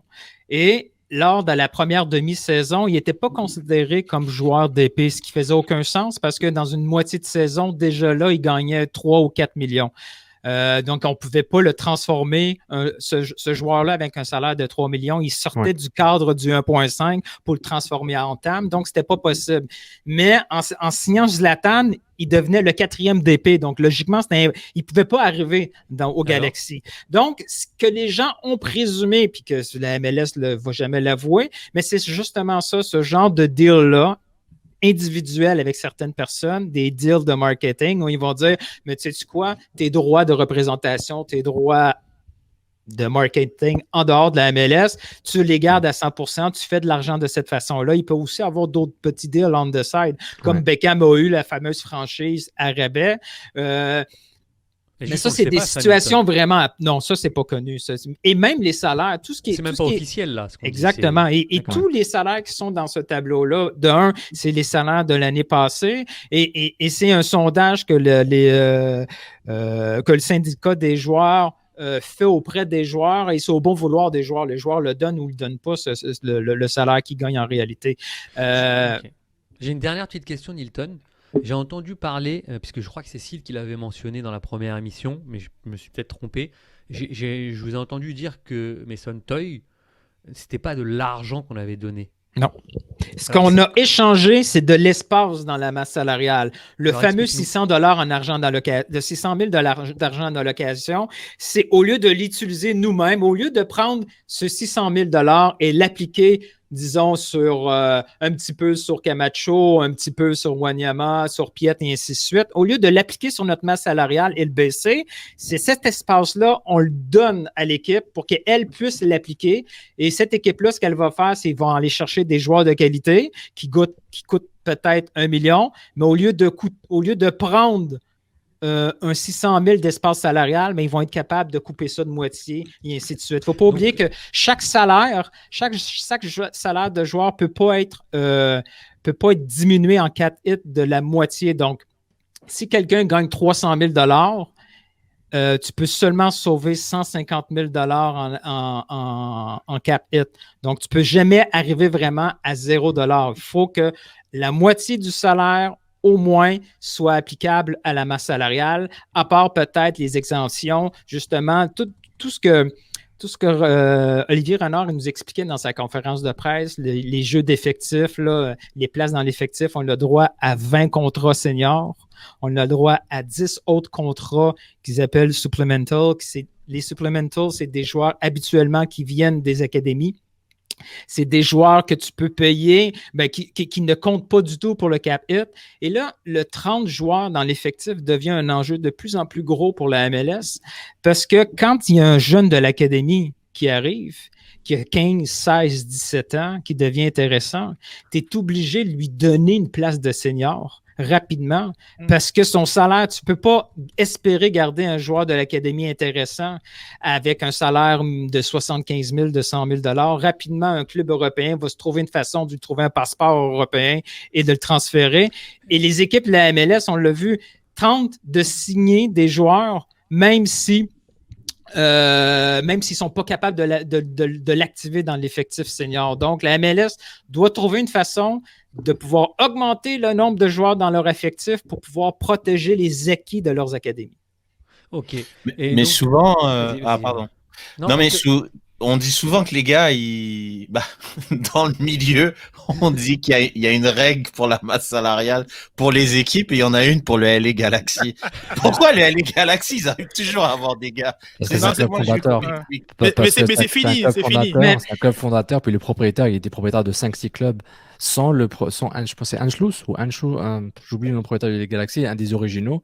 Si c'était pas lui, la ligue n'existait. Elle s'arrête en 90. Il avait des passes droits. T'es en train de dire qu'il avait des passes droits. Mais je suis pas super convaincu. Ça, souvent, on explique. C'est souvent les petites équipes qui sont pas capables de signer des joueurs qui disent que les autres ont tous les droits. Mais ce qui est bien, c'est qu'en termes de l'argent d'allocation, déjà, tu en reçois à chaque année pour différentes raisons. Si tu as fini dernier, si tu as une expansion, tu reçois beaucoup d'argent. Tous les clubs reçoivent un certain montant, je pense que c'est 100 000 par année. D'autres, il y a plusieurs clauses qui font en sorte que tu reçois de l'argent d'allocation. Donc, chaque équipe est garantie 300 000 d'argent d'allocation par année, plus ou moins, plus ceux qui font pas les séries, plus les franchises d'expansion, plus d'autres conditions. Et comme Nilton a très bien expliqué, l'argent d'allocation générale, le GAM est utilisé pour des raisons spécifiques, pour baisser les salaires, etc. Le TAM aussi, mais spécifiquement à des joueurs désignés. Donc, à toutes ces règles-là, on va mettre des liens parce qu'on va passer 1h30 dessus, mais c'est ce qui est super intéressant par rapport à l'allocation. Il faut les voir comme un pool d'argent, comme un seau d'argent. Puis, tu fictif et tu peux l'échanger. Mais est-ce qu'ils ont. Tu l'échanges et comme ça, tu donnes accès. Moi, je te donne ma part du gâteau, je te la donne. Tu en fais ce que tu veux avec. C'est comme un transfert interact, mais il n'y a pas vraiment d'argent qui se transfère. Mais il y a une bataille entre les petits propriétaires, si on veut, et les gros propriétaires. Ouais. Les gros propriétaires veulent encore et encore augmenter la masse salariale pour faire venir davantage de joueurs parce que, ultimement, ce qu'ils veulent devenir, c'est des vrais compétiteurs au club mexicain. Est-ce que la MLS a tenté de faire l'année passée, et ce n'est pas tous les clubs qui l'utilisent, bien sûr, c'est de l'argent d'allocation discrétionnaire. Ce qui fait en sorte que cet argent-là d'allocation discrétionnaire, ce n'est pas de l'argent fictif, c'est du vrai cash. Donc, chaque équipe peut, si elle veut, utiliser jusqu'à 2,8 millions de dollars en allocation réelle. Donc, si Joey Saputo regarde sa masse salariale, est à côté au fond, après avoir utilisé toute l'allocation fictive pour faire baisser son cap hit, si lui veut, il peut sortir de sa poche jusqu'à 2,8 millions de dollars pour augmenter sa masse salariale au-dessus. Okay. Et ça, c'est comme l'espèce de... Luxury tax de l'NBA quasiment. Oui, ou le genre de... Oui, exactement ça. Parce qu'il y a des équipes qui sont prêtes, qui se disent, moi, je peux assumer cet argent-là. Et si la MLS a coupé l'électricité. Ouais, il disait des vraies affaires. Il disait des vraies affaires. Le complot anti-Morales continue. Ils ont shut down. Ils ont dit, quand j'ai dit, si Joey Saputo voulait... Il a un adresse IP venant des bureaux de LA Galaxy. On était vraiment proche là, dans du deep state. Juste, Nilton, est-ce que tu es encore là, Nilton? Mais c'est. Julien, tu avais une question, Julien? Tu avais une question, Julien? Oui, juste je vais terminer avec deux questions pour Nilton parce que effectivement c'est un sujet très très intéressant et pour le coup. Enfin, moi, j'apprends énormément de choses. J'espère que vous, les auditeurs aussi. Mais là, c'est un vrai travail de fond que fait Nilton. Mais j'ai deux petites questions pour toi pour terminer sur ce sujet. La première, c'est combien l'Impact peut dépenser ou combien l'Impact peut dépenser en 2021 ou qu'est-ce qu'ils ont comme budget.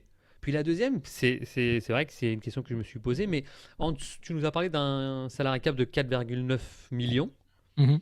En dessous, qui c'est qui paierait? Est-ce que c'est le proprio, la ligue? Comment ça se... Au-dessus, tu veux dire? Au-dessus, ouais. Excuse-moi.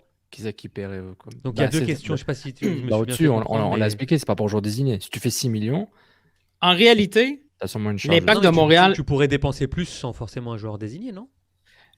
N'importe quel club peut dépenser ce qu'il veut en masse salariale. Tu peux dépenser 20 millions, tu peux dépenser 50 millions. Il n'y a aucun problème parce que si tu vas chercher 3 joueurs désignés, si tu es assez fou pour aller chercher Ronaldo, Messi, Suarez dans le même club, tu peux le faire si tu le veux. Parce que ces 3 joueurs, individuellement, vont seulement compter pour 600 000 $. 612 000 dans...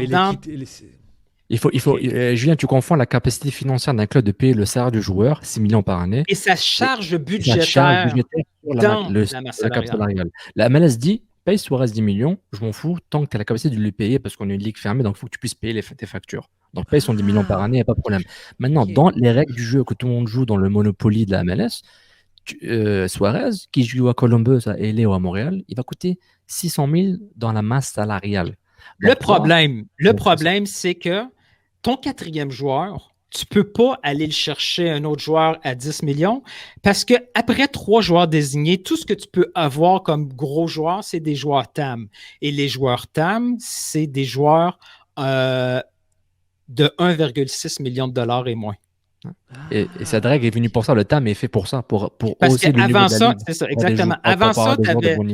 Exactement. Avant ça, tu avais les joueurs d'épée, puis tu avais les joueurs qui ne sont pas d'épée. Et là, ce qu'ils ont fait, c'est des joueurs d'épée, c'est toujours des joueurs qui gagnent au-dessus de 600 000. Mais si ce joueur-là gagne 1 million de plus que ta charge salariale qui est de 600 000, donc en résumé, des joueurs de 1,6 million, ces joueurs-là, tu peux prendre de l'argent d'allocation et les faire baisser en dessous de 600 000 et ça devient un joueur TAM. Donc, Camacho est TAM? Donc Camacho est TAM parce qu'il gagne 700 000. Il prend 100 000 d'allocation et il fait baisser. Et c'est pour ça que, par exemple, un Boyan qui l'année passée était exactement à la limite du TAM, à 1,5 million, si on veut le re-signer avec sa clause qui semble être déjà prévue, supérieure à 1,5 million, il va devenir un DP. Oui. Et moi, j'ai une question. Vas-y, si vous permettez. Oui. Je voulais savoir, parce que je me fais le porte-parole des supporters de l'Impact. Je ne sais pas d'où ça sort, mais je le fais quand même. Une certaine frange. Hein. Une certaine frange. Une frange extrémiste. Comme tu dis. Mais non, je voulais, par rapport au fait que si jamais il y a certains supporters qui disent que, parce que là, tu viens de dire, par exemple, Nilton, que un propriétaire peut mettre de l'argent extérieur si ça sort de ses poches, tant et aussi longtemps qu'il est capable de payer. Donc, beaucoup de gens pensent que Joey Saputo a les finances, a les moyens pour aller chercher ce joueur qui peut faire la différence. Donc, est-ce que tu dirais que c'est pas vrai, il a pas l'argent, ou tout simplement qu'il veut pas? Parce que techniquement, il peut le faire. Historiquement, il était dans les clubs qui dépensaient le plus dans MLS. Okay. Là, c'est récent où il coupe beaucoup de salaire. Mais avant ça, on avait des joueurs là, qui étaient au-dessus de 500 000. Puis on était les toujours. Mesta et tout ça, par exemple, à l'époque, exactement. Ils étaient pas... Ouais, voilà. Exactement. Là, ce que je sens, et le message qu'on nous donne beaucoup ces temps-ci en conférence de presse, c'est que Joey Saputo veut que ce club soit autofinancé. Donc, c'est pas vrai qu'on va aller dépenser de l'argent sur des joueurs qui n'ont pas beaucoup de valeur de revente. Et ça veut pas dire que c'est un propriétaire qui ne veut pas dépenser de l'argent. C'est deux choses complètement différentes. Si Joey Saputo décide de faire quelque chose, s'il veut utiliser l'Impact de Montréal comme un outil d'investissement sur des joueurs, il peut, à la limite, s'il veut acheter un Sud-Américain à 10-15 millions de dollars, le payer 3, 4, 500 000 dollars et pour la suite, le revendre plus tard. Et il ne faut pas oublier que la MLS préconise beaucoup cette façon de faire-là avec des jeunes DP parce qu'ils ont scindé la catégorie de DP. Avant, il y avait une seule catégorie de DP. C'était toujours des gars à 612 000 $. Maintenant, ils ont des DP, je crois que c'est en bas de 23 ans. Ils coûtent 200 ou 250 000 en cap hit. Et en bas de 21 ans, c'est encore plus petit. Là. Je pense qu'à partir de l'année prochaine, il y a un nouveau statut de DP qui se rajoute. Toutes les DP inférieures à 21 ans, peu importe le coût réel du salaire et du transfert, au lieu d'être chargé à ta masse budgétaire de 612 000 $, il va être seulement chargé à la hauteur de 150 000 $. Donc, la MLS, ce que la MLS veut que ses propriétaires fassent, c'est pas nécessairement arrêter les investissements sur des joueurs, c'est d'arrêter des investissements qui vont mourir d'eux-mêmes. Ils veulent que la MLS fasse comme Atlanta, c'est-à-dire aller chercher des jeunes, utiliser cette ligue-là comme tremplin et faire de la plus-value sur la vente des joueurs. Ils ont fait avec Almiron et puis Martinez, en fait. Almiron. Ouais, c'est ça. Et puis, excuse-moi, s'il y avait une question, non?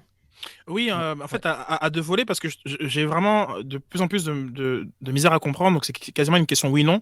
Mais est-ce que c'est Joey Saputo, enfin, est-ce que ce sont les propriétaires qui payent en dessous du 4.9? C'est eux, c'est leur argent à eux qui sort, ou c'est un argent qu'ils achètent auprès de la MLS et c'est la MLS qui paye? J'ai du mal un peu à comprendre, parce que quand on fait cette nuance entre vrai argent ou faux, ça c'est le premier aspect. Quand on parle d'autofinancement au niveau de l'Impact de Montréal, est-ce que c'est genre un autofinancement par le transfert, ou c'est autofinancement avec l'idée vraiment de la billetterie, du merchandising et des droits télé?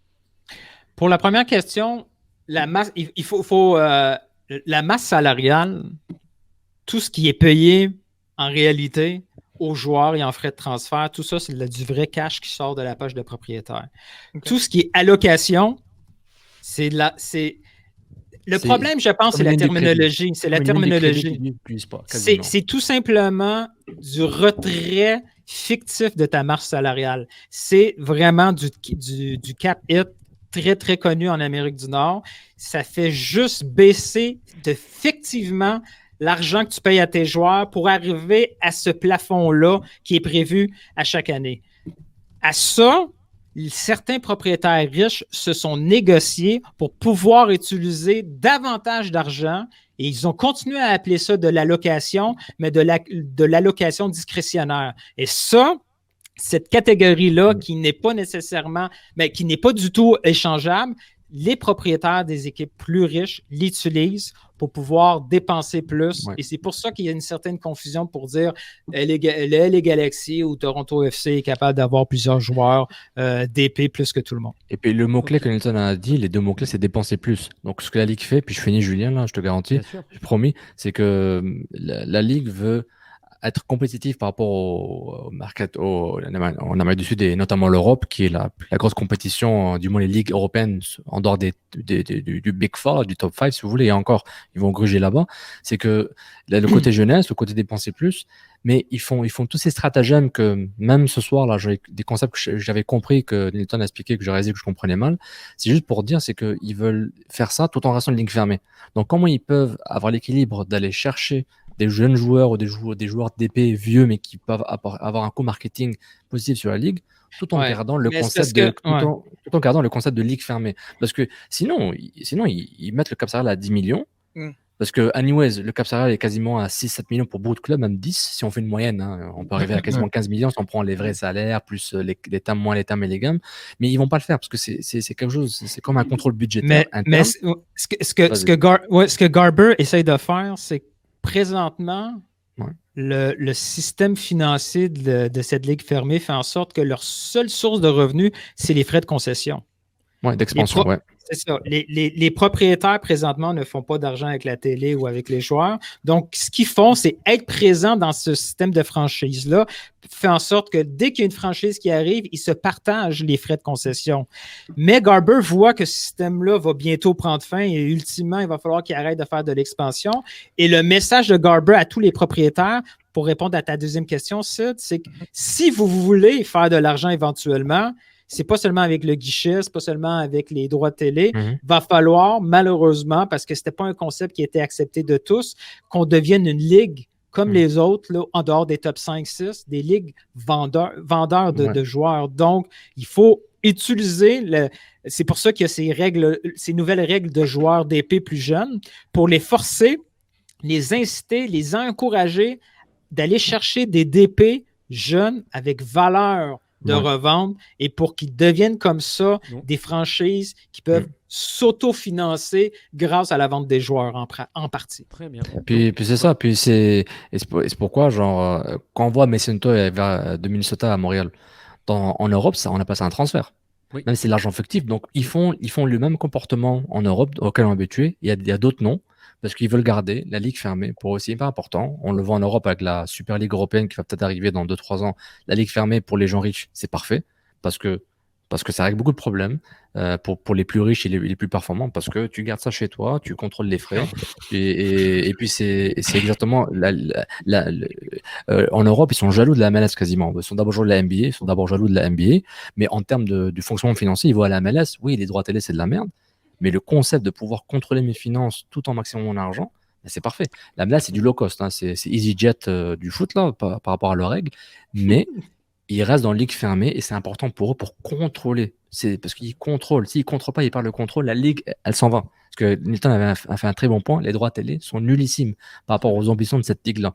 Donc ça, c'est un gros problème qui va arriver, puis qui va venir rapidement là, avec, avec la fin du câble distributeur, les streamers, qu'est-ce qui va arriver. Tu sais, tout est en chamboulement, même pour les grosses ligues comme la NBA, la NHL. Donc c'est très intéressant ce qui va arriver pour une ligue qui dépend beaucoup de l'argent interne. Pour faire un peu pour nuancer un petit peu, comme ce que tu viens de dire sur la supposée jalousie européenne, mais en fait, c'est que la Ligue des Champions est la réponse de l'Europe à la MLS en accordant 4 places pour les 4 premiers championnats, pour les 4 plus gros championnats, et quasiment verrouillant la Ligue des Champions pour ces clubs-là qui sont qui sont les mêmes. Hein. Je sais pas si on parlait un peu de Leicester. En 15 ans en Angleterre, Leicester est le seul club en dehors du top 6 à avoir fait la Ligue des Champions. Donc, il y a un concept quand même que la Ligue des Champions est fermée aux 6 clubs qu'on appelle le Big 6. C'est pas pour rien qu'on appelle quand même les Big 6. Donc, puis c'est pareil, hein, comme c'est des places garanties pour le Real, pour le Barça, et puis après pour que ce soit Séville ou Atlético. Donc, l'idée, c'est un petit peu que finalement, la Ligue des Champions, c'est un peu le meilleur des deux mondes. Donc, avec vraiment les meilleurs joueurs, les meilleurs clubs, comme des droits télé incroyables, sans forcément arriver à une dénaturation complète qui serait comme le concept de la Ligue européenne Super League ou whatever. Je sais pas c'est quoi. Donc, on en parle encore. Donc, oui, mais après, c'est que les riches, ils le veulent. C'est tout. Et c'est pour ça qu'à chaque année, on entend les fameux projets MLS Mexique, parce que la MLS a tellement besoin de cette autre compétition qui lui donne de l'exposure en Amérique du Nord, éventuellement en Amérique. Il y a eu même à un moment donné un rêve d'une Libertadores d'un bout à l'autre. La MLS a besoin de cet exposure-là, a besoin de droits télé, a besoin de démontrer. Parce que uniquement la MLS, c'est vrai aussi pour plein. En part la Premier League et les top 3-4 autres, il y a beaucoup d'équipes qui réussissent à faire de l'argent grâce à la Ligue des Champions. Et quand un club comme, mettons, Benfica n'est pas capable de faire la Ligue des Champions, la première chose qu'elle fait, c'est qu'elle va vendre un de ses joueurs pour pouvoir s'autofinancer. Donc, la MLS se retrouve dans cette situation-là. Excellent point, Nilton. C'est ça que j'allais dire pour terminer sur ce sujet. Merci du travail. S'il y en a qui hésitaient encore à mettre les $3 des Patreons, juste ce segment-là, à mon avis. Non, mais c'est bien les deux, hein, quand ils parlaient de. Vous devriez faire un podcast, vous deux. Ça pourrait être bien, je pense. Ouais, une nouvelle idée. Moi, je suis périphérie quand t'écoutes Cool Soccer. Ouais, avec des noms très ethniques en fonction de. Toi, tu viens d'Algérie, toi, tu viens du Portugal. Moi, ok. En tout cas, on en parlera en privé. Je pense que j'ai un concept pour on va ouvrir une page Patreon aussi. Merci pour ce. On dira des rumeurs dans cette émission. C'était fort intéressant. Je pense que la MLS devrait aller voir un peu ce qui se passe au Portugal parce que c'est un pays très vendeur, ça c'est entre nous. Juste la dernière question, Nilton, c'est en un mot. Combien l'Impact peut dépenser en 2021 ? Je veux juste que tu me donnes un chiffre. Est-ce qu'on a ça ou pas ? En argent réel ou en argent...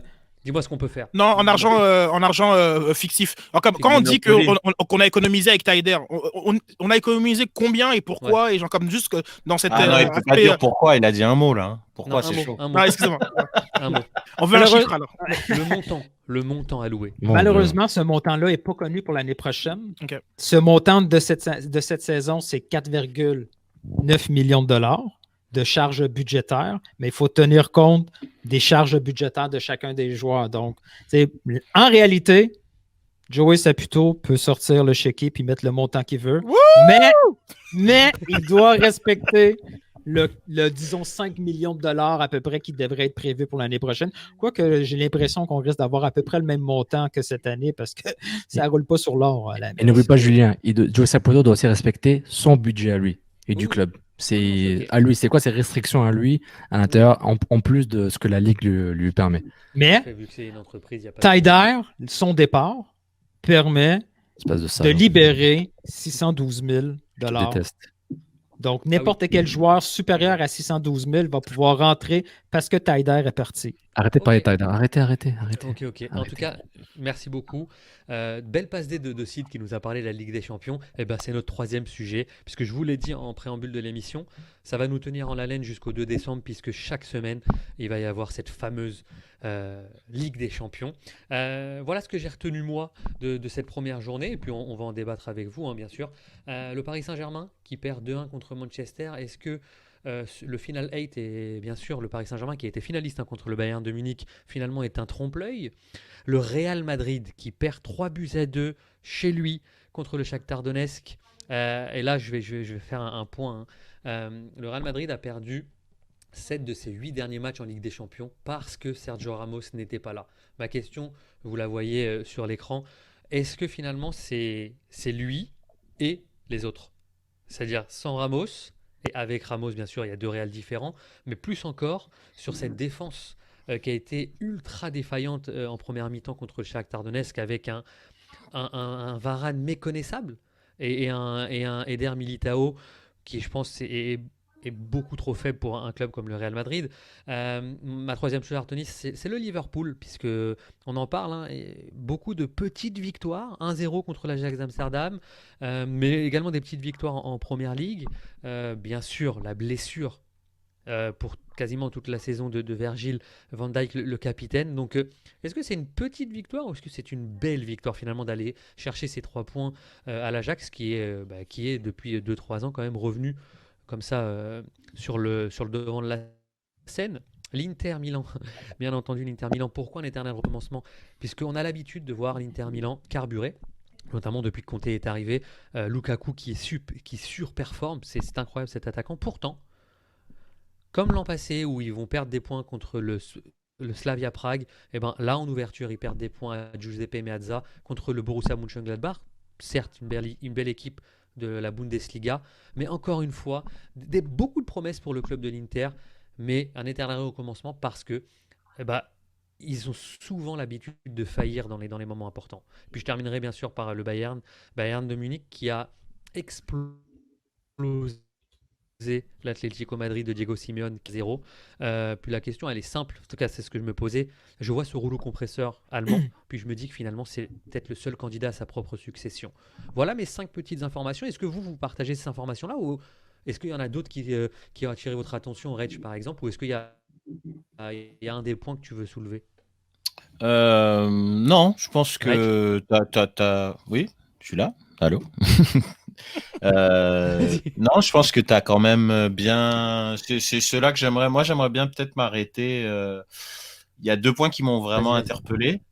Je vais commencer avec le PSG qui une finale, un Final 8 en trompe-l'œil. Je pense que oui, ça pouvait que être en trompe-l'œil par rapport au fait que la finale, les circonstances de la finale font en sorte que la Ligue des Champions, elle s'est déroulée d'une manière particulière, d'où le nom, un Final 8. Ils sont allés à Lisbonne, au lieu d'être le classique match aller-retour, ça s'est décidé sur un match, et on a vu dans ce Final 8, justement, un PSG relativement poussif dans beaucoup de ces matchs-là, que ça soit l'Atalanta où ils ont eu besoin de Choupo-Moting pour renverser le match, même contre le Red Bull, le Leipzig, ça n'a pas été incroyable malgré la victoire 3-0.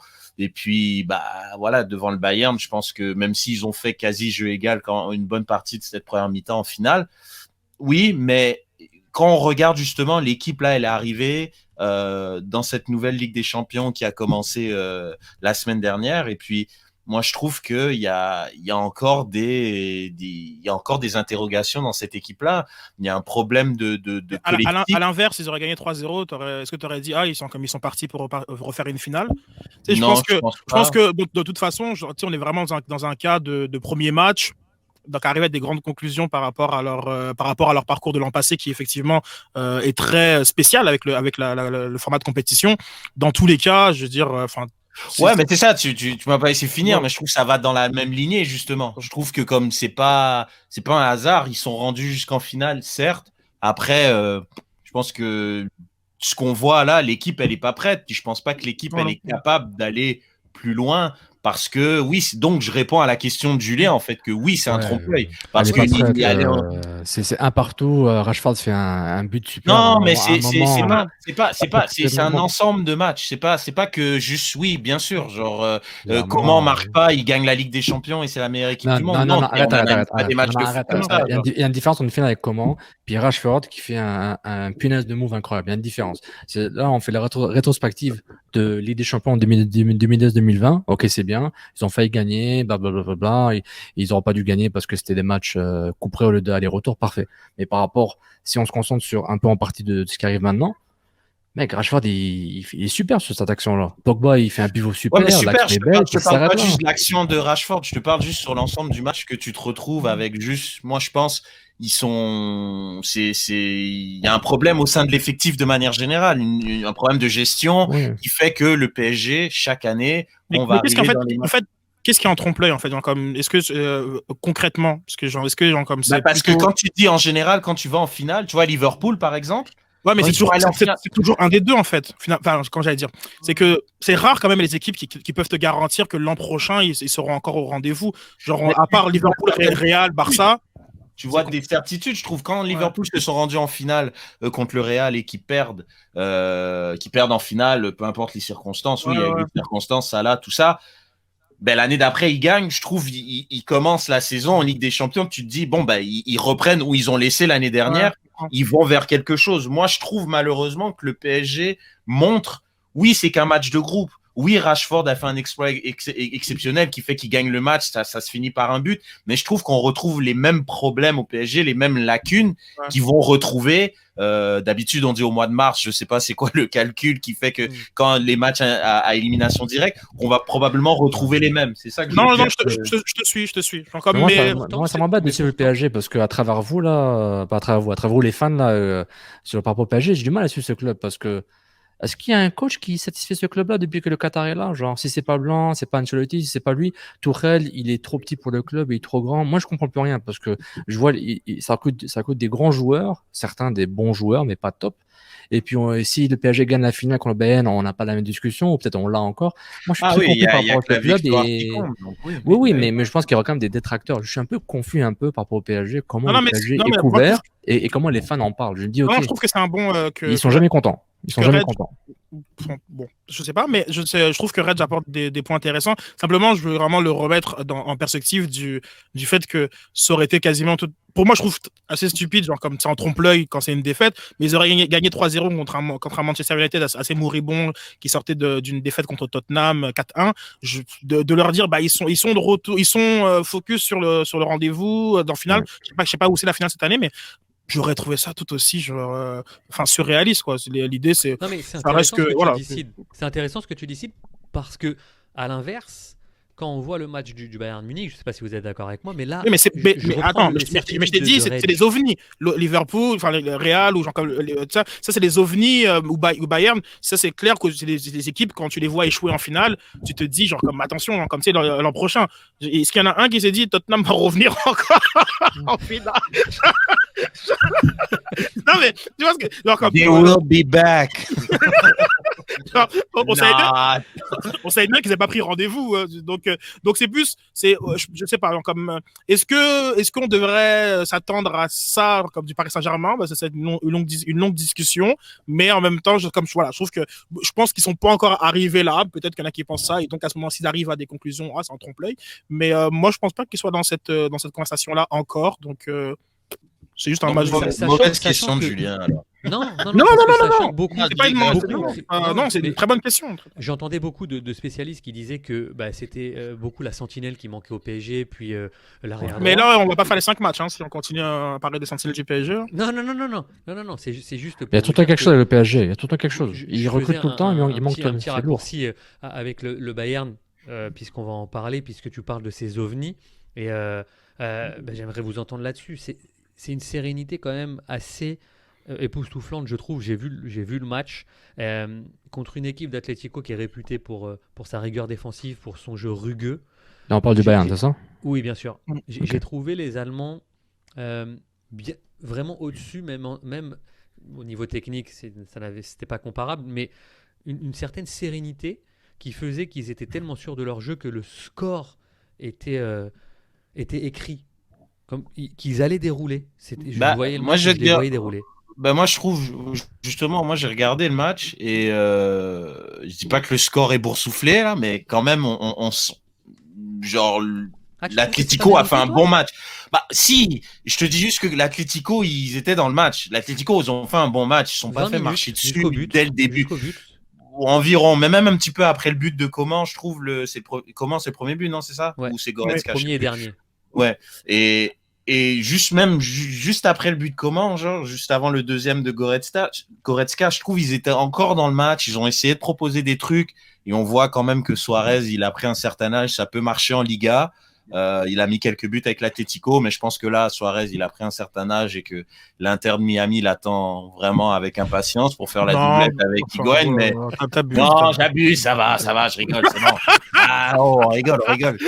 Mais tout ça pour dire que je trouve quand même, c'est vrai qu'en Ligue des Champions, puis mine de rien, il y avait une vraie stat. Il n'avait pas marqué en Ligue des Champions depuis plus d'1 an et demi. Donc, son niveau, pas Inter Miami, mais bon, voilà, je trouve que Suarez a clairement pris de l'âge. Mais c'est vrai que moi, je rejoins Reg. C'est un match équilibré. C'est un match quand même équilibré. Après, bon, l'affiche, oui, non, c'est un match comme Carrasco a des occasions, Suarez a des occasions. 20 minutes. Maintenant, non, beaucoup plus que 20 minutes. Non, beaucoup plus que 20 minutes. Donc, comme Oblak aussi, comme les gardes quand même assez dans le match. Maintenant, après, comme ils ont ça. Ils ont maintenant pas qu'ils l'ont maintenant, mais ils tuent. Ils arrivent à être décisifs. Là où il y a eu des ratés justement du côté de Carrasco, genre comme un match en demi-temps de Félix, genre comme du côté de Suarez. Du côté de Bayern, ils sont arrivés à cette espèce de niveau de performance que genre comme c'est des occasions nettes, eux c'est sûr que c'est un but.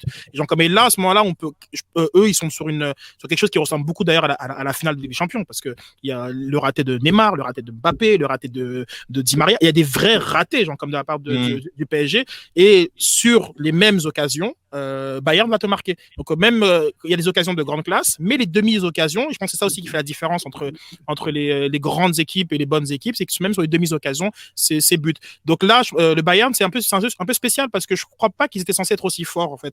Je pense que la pause Covid, finalement, eux leur a fait vraiment, vraiment du bien. Je pense pas que si la finale de Ligue des Champions serait déroulée comme ça aurait dû se dérouler en juin dernier, enfin dans une saison normale, je crois pas. Je crois que eux ils s'étaient programmés pour 2021, pour réussir. Et que l'Allemagne reprenne plus tôt que les autres championnats, plus une petite pause entre la fin de la Bundesliga et la reprise du Final 8, là, ils étaient dans le meilleur wagon. Tu sentais une équipe qui était programmée pour 2021, mais qui, finalement, dans les circonstances, on les voyait peut-être pas encore là. Et là, maintenant, ils y sont. Et puis, ils donnent aussi l'impression de pouvoir y être pendant très longtemps, parce que les postes sont doublés. Il y a une grande sérénité, comme tu disais, Julien, je suis tout à fait d'accord avec toi. Kimmich, Goretzka, c'est un milieu qui est sûr de soi. Tolisso aussi, c'est assez impressionnant. Et puis après, tu as des joueurs qui ils ont une deuxième vie, parce que on va pas non plus comme refaire l'histoire. Müller, comme beaucoup, comme avant la saison 2020, comme le mettait comme déjà aux oubliettes. Là maintenant, ça se plaint qui n'est pas dans le groupe de l'Allemagne. Donc c'est fou quand même de voir comment il y a une résurgence. Et puis comme même Neuer, je pense qu'il y a beaucoup de gens qui voulaient voir Ter Stegen à sa place, et maintenant Neuer est du même niveau qu'en 2014. Et donc il y a tout ce phénomène là, qu'à la fois les vétérans sont comme Lewandowski niveau ballon d'or, et à la fois les jeunes, comme Gnabry, et qu'on permet que le match, Leroy Sané est dans les tribunes. C'est assez, c'est une équipe qui et un respect à Hans Flick. Dieter Flick, parce que ce mec, ce qu'il fait là, il arrive à garder tout le monde sous pression, parce que un mec comme Tolisso, il a pas joué beaucoup l'année dernière. Lucas Hernandez. Et ça, c'est des mecs. Et Lucas Hernandez, mine de rien, il vient avec une pression d'un transfert, le plus gros transfert de l'histoire du Bayern. Et c'est un mec qui sort d'un camp réfugié de 19 ans qui le met sur le banc. Non, c'est sérieux là. C'est un fou truc parce de qu'il y a dites ton nom là à notre meilleur joueur là. Fonzie, baby. Qui s'est blessé malheureusement. Donc après, il y a aussi une équipe qui était aussi épargnée par les blessures, parce que c'est toujours ces phénomènes là. Je pense que on fait le show avant la blessure de Van Dijk. On a des conclusions complètement différentes. Vas-y. Ce qui est bluffant avec le Bayern, c'est que il y a le côté préjugé allemand, ligue allemande, c'est une ligue à un club, tout est fait pour le Bayern. Puis quand on voit c'est totalement faux, parce que ce que le Bayern fait en Allemagne, le PSG le fait en Ligue 1. Puis quand on les retrouve en Ligue des Champions, on voit tout de suite la différence. Le Bayern a marché sur Atlético de Madrid, qui est quoi? Là, défensivement, c'est du solide. Là. C'est assez impressionnant. Vas-y. Mais pour dire, c'est que le Bayern Munich, moi, il me bluffe. Je ne vais pas dire nous, les gens, il me bluffe à chaque fois, parce que par rapport à la Ligue allemande, qui est vue comme une ligue faut avouer, relativement faible par rapport à ce que le Bayern est. Le Bayern, c'est du Barça, c'est du Real, mais ils sont dans une ligue relativement faible. Ils prennent tout le monde, mais quasiment tout le monde des autres clubs, comme le Dortmund, sans aucune hésitation. Mais en plus, ils forment des joueurs jeunes qui sont prêts à venir rapidement et être des latéral droits / milieu de terrain comme Kimmich, qui est quasiment le cousin ou le fils spirituel de l'âme, quasiment. Donc, ce qu'il faut avec ce Bayern-là, il me fait oublier qu'au fait, c'est un oligarque. Jusque pour moi, honnêtement, depuis 2 ans, pour moi, le Bayern, c'est le plus grand club européen de tous les temps. T'as Bayern, et après t'as Depuis les autres. 2 ans, le plus grand club européen de tous les temps. Je vais répéter, depuis 2 ans, j'ai décidé, après toutes ces années de voir le Bayern, après 10-15 ans que je regarde le foot européen de façon à temps plein, même plus longtemps, pour moi, le top club, on dit tout le temps Man United, Real Madrid, Barça. Non, t'as le Bayern, et t'as un groupe de 5 ou 6, nommez-les qui vous voulez. Parce que ce que fait là au niveau européen. Statement, ça. Ouais, Oui, parce que dans la catégorie statement. Parce que quand ils compétitionnent contre d'autres en Ligue des Champions, puis ils ont eu des mauvaises passes, comme tous les clubs, comme les Barça et les Real. Ils en ont 6, le Real en ont 12, 13. Ouais, c'est ça. Donc, moi, je parle de mauvaises passes, je parle pas de trophées. Le Bayern a. Il y a que les trophées qui comptent à the end of the day. Mais en termes de gestion d'effectifs, comment ils ramènent les jeunes de l'académie pour s'intégrer à l'équipe première. Leur transfert le plus cher, c'est des joueurs défensifs. Ils ont pas acheté Suarez à 100 millions. Ils font des choses que d'autres clubs de leur niveau ne font pas. Et ils le font mieux.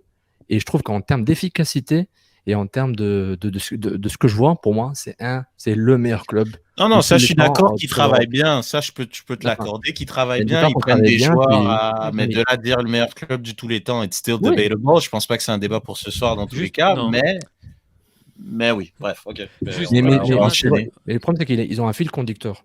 Que même quand ça va mal, ils sont capables de récupérer. Bon, la Ligue aide, parce que c'est une ligue qui est relativement faible. Quand je dis faible par rapport à ce qu'ils ont comme budget, comme capacité financière et capacité marketing et d'attraction des joueurs, mais ils ont une ligne conductrice qui est hallucinante et que d'autres clubs n'ont pas nécessairement.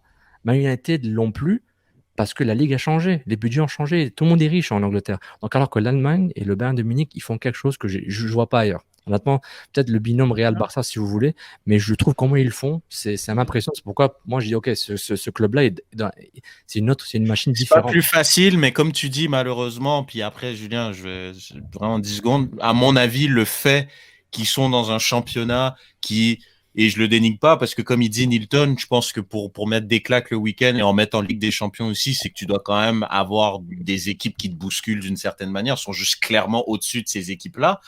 Mais c'est vrai que comme Manchester, je pense que c'est une mauvaise gestion, mais c'est vrai que le championnat a évolué. La Liga, je pense que la Liga aussi, l'Atlético s'est mêlé un petit peu, mais ça reste quand même Barça, Real. Fait que ces équipes-là, en termes de gestion, s'ils se tirent pas une balle dans le pied, ça va toujours être une bonne gestion because they have more money than the others. Oui, c'est vrai. C'est ce que je veux dire. Fait que le Bayern vont toujours avoir, même si le Borussia n'est pas une équipe pauvre, mais le Bayern va toujours avoir plus d'argent en Allemagne. Fait qu'ils vont toujours avoir les meilleurs joueurs. Donc s'ils gèrent bien, ça va être chill. Tu vois ce que ça veut dire? C'est pour ça que comme c'est toujours à prendre avec un grain de sel en fonction justement de l'environnement dans lequel tu es, le rapport que tu as aussi, genre comme au niveau des joueurs, le fait que le Bayern est capable, on peut aller de Dortmund au Bayern. Enfin, je pense que c'est pas dans beaucoup de championnats, c'est pas possible. Il n'y a pas une forme de progression ou d'envie d'être quand tu es dans le deuxième, d'aller chez le premier. Normalement, il y a quand même un top 4 qu'on considère un peu au même niveau et c'est très rare ce type de transfert-là. Un peu la même manière que quand Griezmann est parti au Barça, c'était un très mauvais signal. Alors que le nombre de joueurs qui quittent Dortmund, Lewandowski, Hummels, voilà, donc on est dans une situation qui est très très particulière. Maintenant, crédit à eux de maintenir l'effectif dans un niveau d'excellence et de performance. Maintenant, c'est l'institution qui fait ça. Oui, mais la même manière que quand ils gagnaient pas avec Guardiola, on disait aussi que le championnat d'Allemagne les empêchait de progresser. Donc c'est ce qui est bien un peu dans le foot, c'est qu'on est aussi dans la culture de l'instant présent. D'ailleurs, comme ils ont gagné, tout d'un coup, maintenant c'est le meilleur club de tous les temps. Et aussi, genre comme lendemain, ils perderaient comme en huitième de finale contre l'Atlético. Si, ils ont perdu 3 fois avec Pep en demi. Mais merci. C'est pas non plus des échecs. Ils ont perdu 3 fois. Demande à Nilton qu'est-ce qu'il en pense de Guardiola au Bayern. Ah oui, mais ça. Mais c'est ça aussi. C'est pour ça. Donc tout ça à prendre en considération. Donc voilà. Donc c'est un peu. Et après, on n'est pas à l'abri. On n'est pas à l'abri, comme j'avais dit tantôt, d'un 8e de finale contre l'Atlético quand ils ont viré le Liverpool, que voilà, tout le monde voyait comme tout écrasé pendant 5 ans. Donc voilà. Donc faut faire attention à la culture d'instant présent aussi. Donc même si gros crédit. Merci de nous ramener à la raison. Non, mais raison. J'aimerais continuer et terminer cette émission, mais parce que je voudrais vous interpeller sur le cas du Real Madrid et plus précisément sur le cas de Sergio Ramos, parce que France Football a posé la question d'ailleurs hier, à savoir est-ce que c'est le meilleur défenseur de tous les temps, et au-delà de son aspect. C'est que moi j'exagère. Non, j'avoue. Non. Mais il a raison.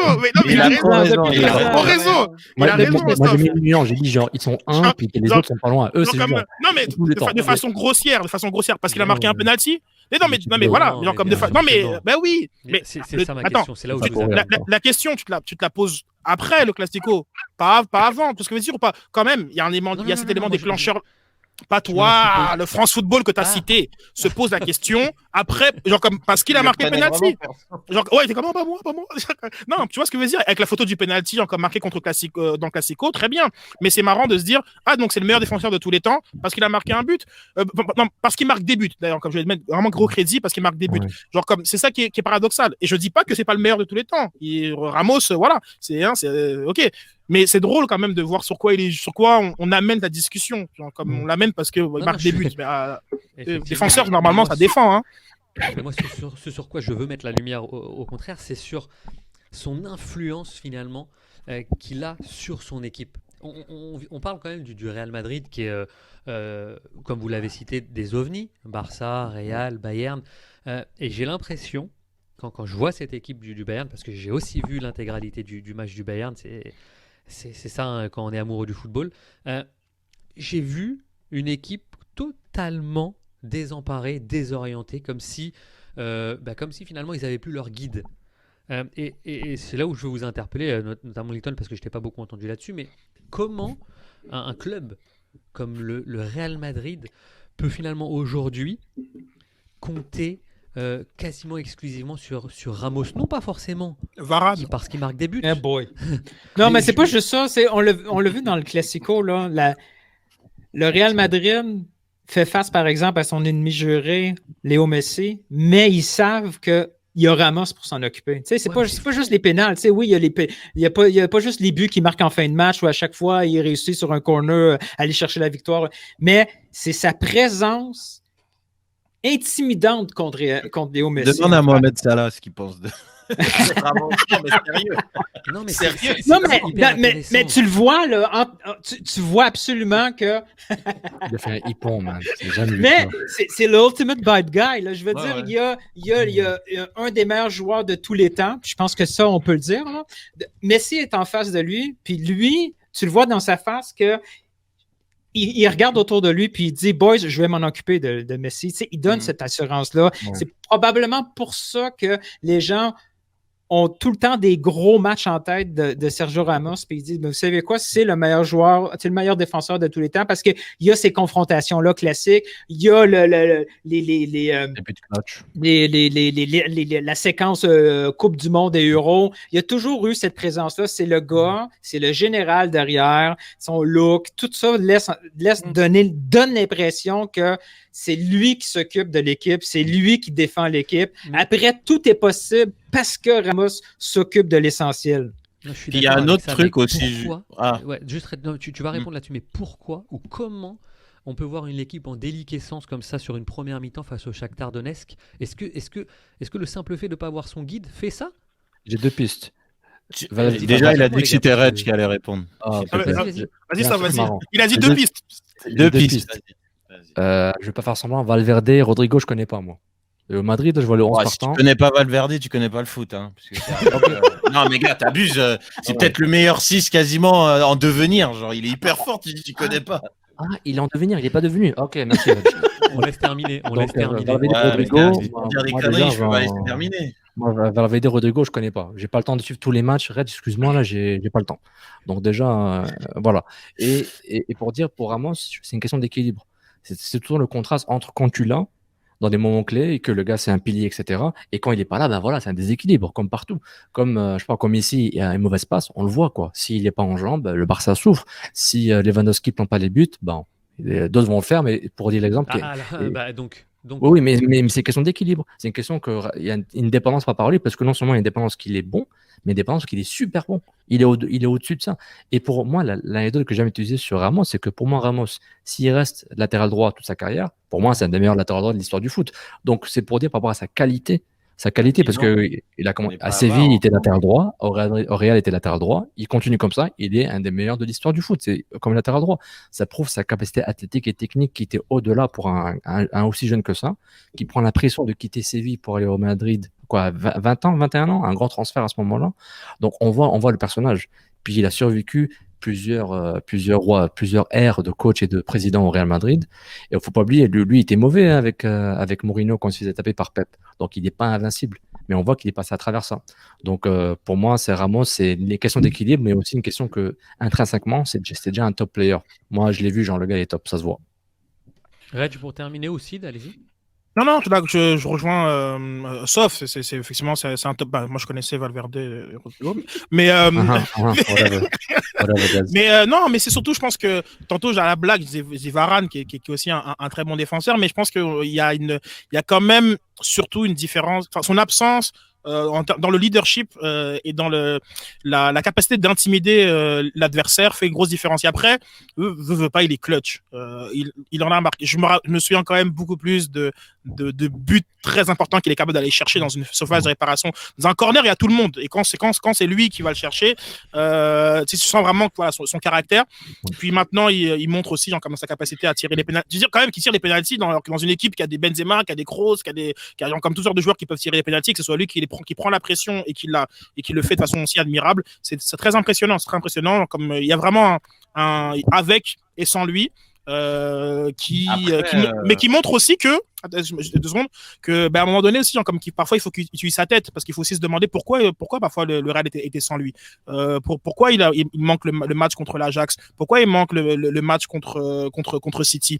Il y a aussi des cartons jaunes vraiment stupides, parfois même des cartons jaunes qui s'imposent à lui-même parce que il pense qu'il peut faire l'impasse sur le prochain match. Donc il y a ça aussi comme la part de Ramos, donc qui est un peu sur ce côté un petit peu sombre, je te dirais, le penalty qui est parti chercher lui un peu bizarre, mais voilà. Donc voilà, donc Ramos, ouais, comme très très grand. Et puis oui, c'est vrai, il y a un sans lui, il y a avec et sans lui, et encore pire maintenant qu'il n'y a plus Ronaldo dans l'effectif.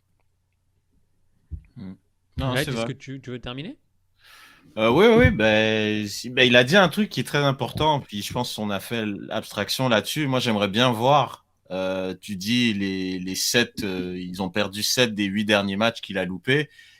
Les matchs qu'il a loupés, est-ce que Ronaldo était là ou il n'était pas là? Parce qu'il y a un truc aussi avec cette équipe du Real, c'est que oui, ils perdent parce que leur général n'est pas là, mais l'équipe du Real est vieillissante. Elle a gagné 4 Ligues des Champions en 5 ans. Là, elle est vieillissante, cette équipe-là. T'enlèves Ronaldo, on parle d'un mec qui te met 60 buts par an. Benzema a beau être dans la forme de sa vie, t'enlèves 60 buts par an. Donc, Ramos par Ramos, moi, je pense qu'il y a ce syndrome-là aussi. Donc, ça serait intéressant de voir que dans ces 8 matchs où il a été absent, est-ce que, donc, après, ça n'enlève rien à Ramos. C'est un mec, en termes de salaire, je pense, il y a que Cristiano qui avait un meilleur salaire que lui. Ramos, c'est un mec qui parle à Florentino Pérez régulièrement. Il a limite une mainmise sur qui vient pas dans les transferts. Tu sais, c'est un mec, c'est le boss de l'équipe. Et pour reprendre ce que dit Sofiane, qui est très vrai, c'est que c'est un mec, il en a vu beaucoup au Real. Il est là depuis longtemps. Il en a vu des coachs, il en a vu des joueurs. Il a joué avec Zidane, bordel. Genre, non mais il est là. Il est là. Non parce que demande à Marcelo où il est. Oui, c'est sûr. Donc Brasileiro. Non mais comme voilà. J'adore. C'est sur cette punchline de Sid qu'on va terminer cette émission. Je sais pas pour vous, hein, chers auditeurs, mais moi en tout cas, je le dis souvent. mais je prends un plaisir immense à partager cette émission parce que vos analyses sont incroyables. Je bois vos paroles. N'oubliez pas que la Ligue des Champions continue dès demain. Et on va voir un petit peu ce que vont faire ces équipes-là. Le PSG est à Başakşehir, l'Inter Milan se déplace sur le terrain du Shakhtar, le Real Madrid sur le terrain du Borussia Mönchengladbach, l'Atlético Madrid reçoit chez elle, je ne vais pas dire n'importe quoi, le Bayern va au Lokomotiv et l'Atlético reçoit, excusez-moi, l'autre équipe c'est l'équipe Salzbourg, exactement. Il ne faut pas oublier. Donc vas-y, non, ce que je voulais dire, c'est que je vous remercie tous. N'oubliez pas, bien sûr, de faire ce step et de devenir Patreon pour avoir l'émission en avant-première. www.patreon.com/canfootballclub. Encore une fois, merci à Trop de Poutine et la Forge du Mal de nous soutenir également dans cette aventure-là. La semaine prochaine, on revient comme tous les lundis avec notre fil conducteur de la Ligue des Champions, avec de l'Impact de Montréal et avec plein d'autres surprises. Donc voilà. Pensez-vous qu'ils seront encore dans la course aux séries quand on va parler lundi prochain? Est-ce qu'ils seront qualifiés ou pas? Non, malheureusement. Si. Oui. Est-ce que Balou va être encore dans l'équipe? Wow. Autant de sujets. À lundi prochain. Et n'oubliez pas, si vous nous cherchez sur Twitter, Instagram, Facebook, c'est Can Football Club. Donc follow Instagram, follow Twitter, like Facebook. Si vous tombez sur notre page YouTube, abonnez-vous à la page YouTube du Can Football Club pour voir les émissions quand on les sort en public. Si vous êtes Patreon, vous allez aussi le voir sur la page YouTube, mais juste pour vous en privé. Donc abonnez-vous sur la page, laissez des commentaires sur les vidéos YouTube, des clips qu'on met, partagez, like par exemple vos amis, bouche à oreille. Il n'y a que ça qui compte de nos jours. Malgré l'internet, bouche à oreille, parlez de nous à vos amis. But de Balou, vous l'aurez entendu ici en premier. Et puis Julien, tu m'as insulté là, s'il te plaît. N'appelle plus ce que je dis des analyses, des insultes aux analyses. Moi, je fais juste baratiner, donc merci beaucoup Julien. Arrête. En tout cas, sacré teasing pour la semaine prochaine. Vous avez vu, est-ce que Balou sera dans l'équipe? Est-ce qu'on fera les séries? Encore des sacrés débats en perspective. Je vous souhaite une bonne semaine à tous et à lundi prochain. Ciao. Ciao.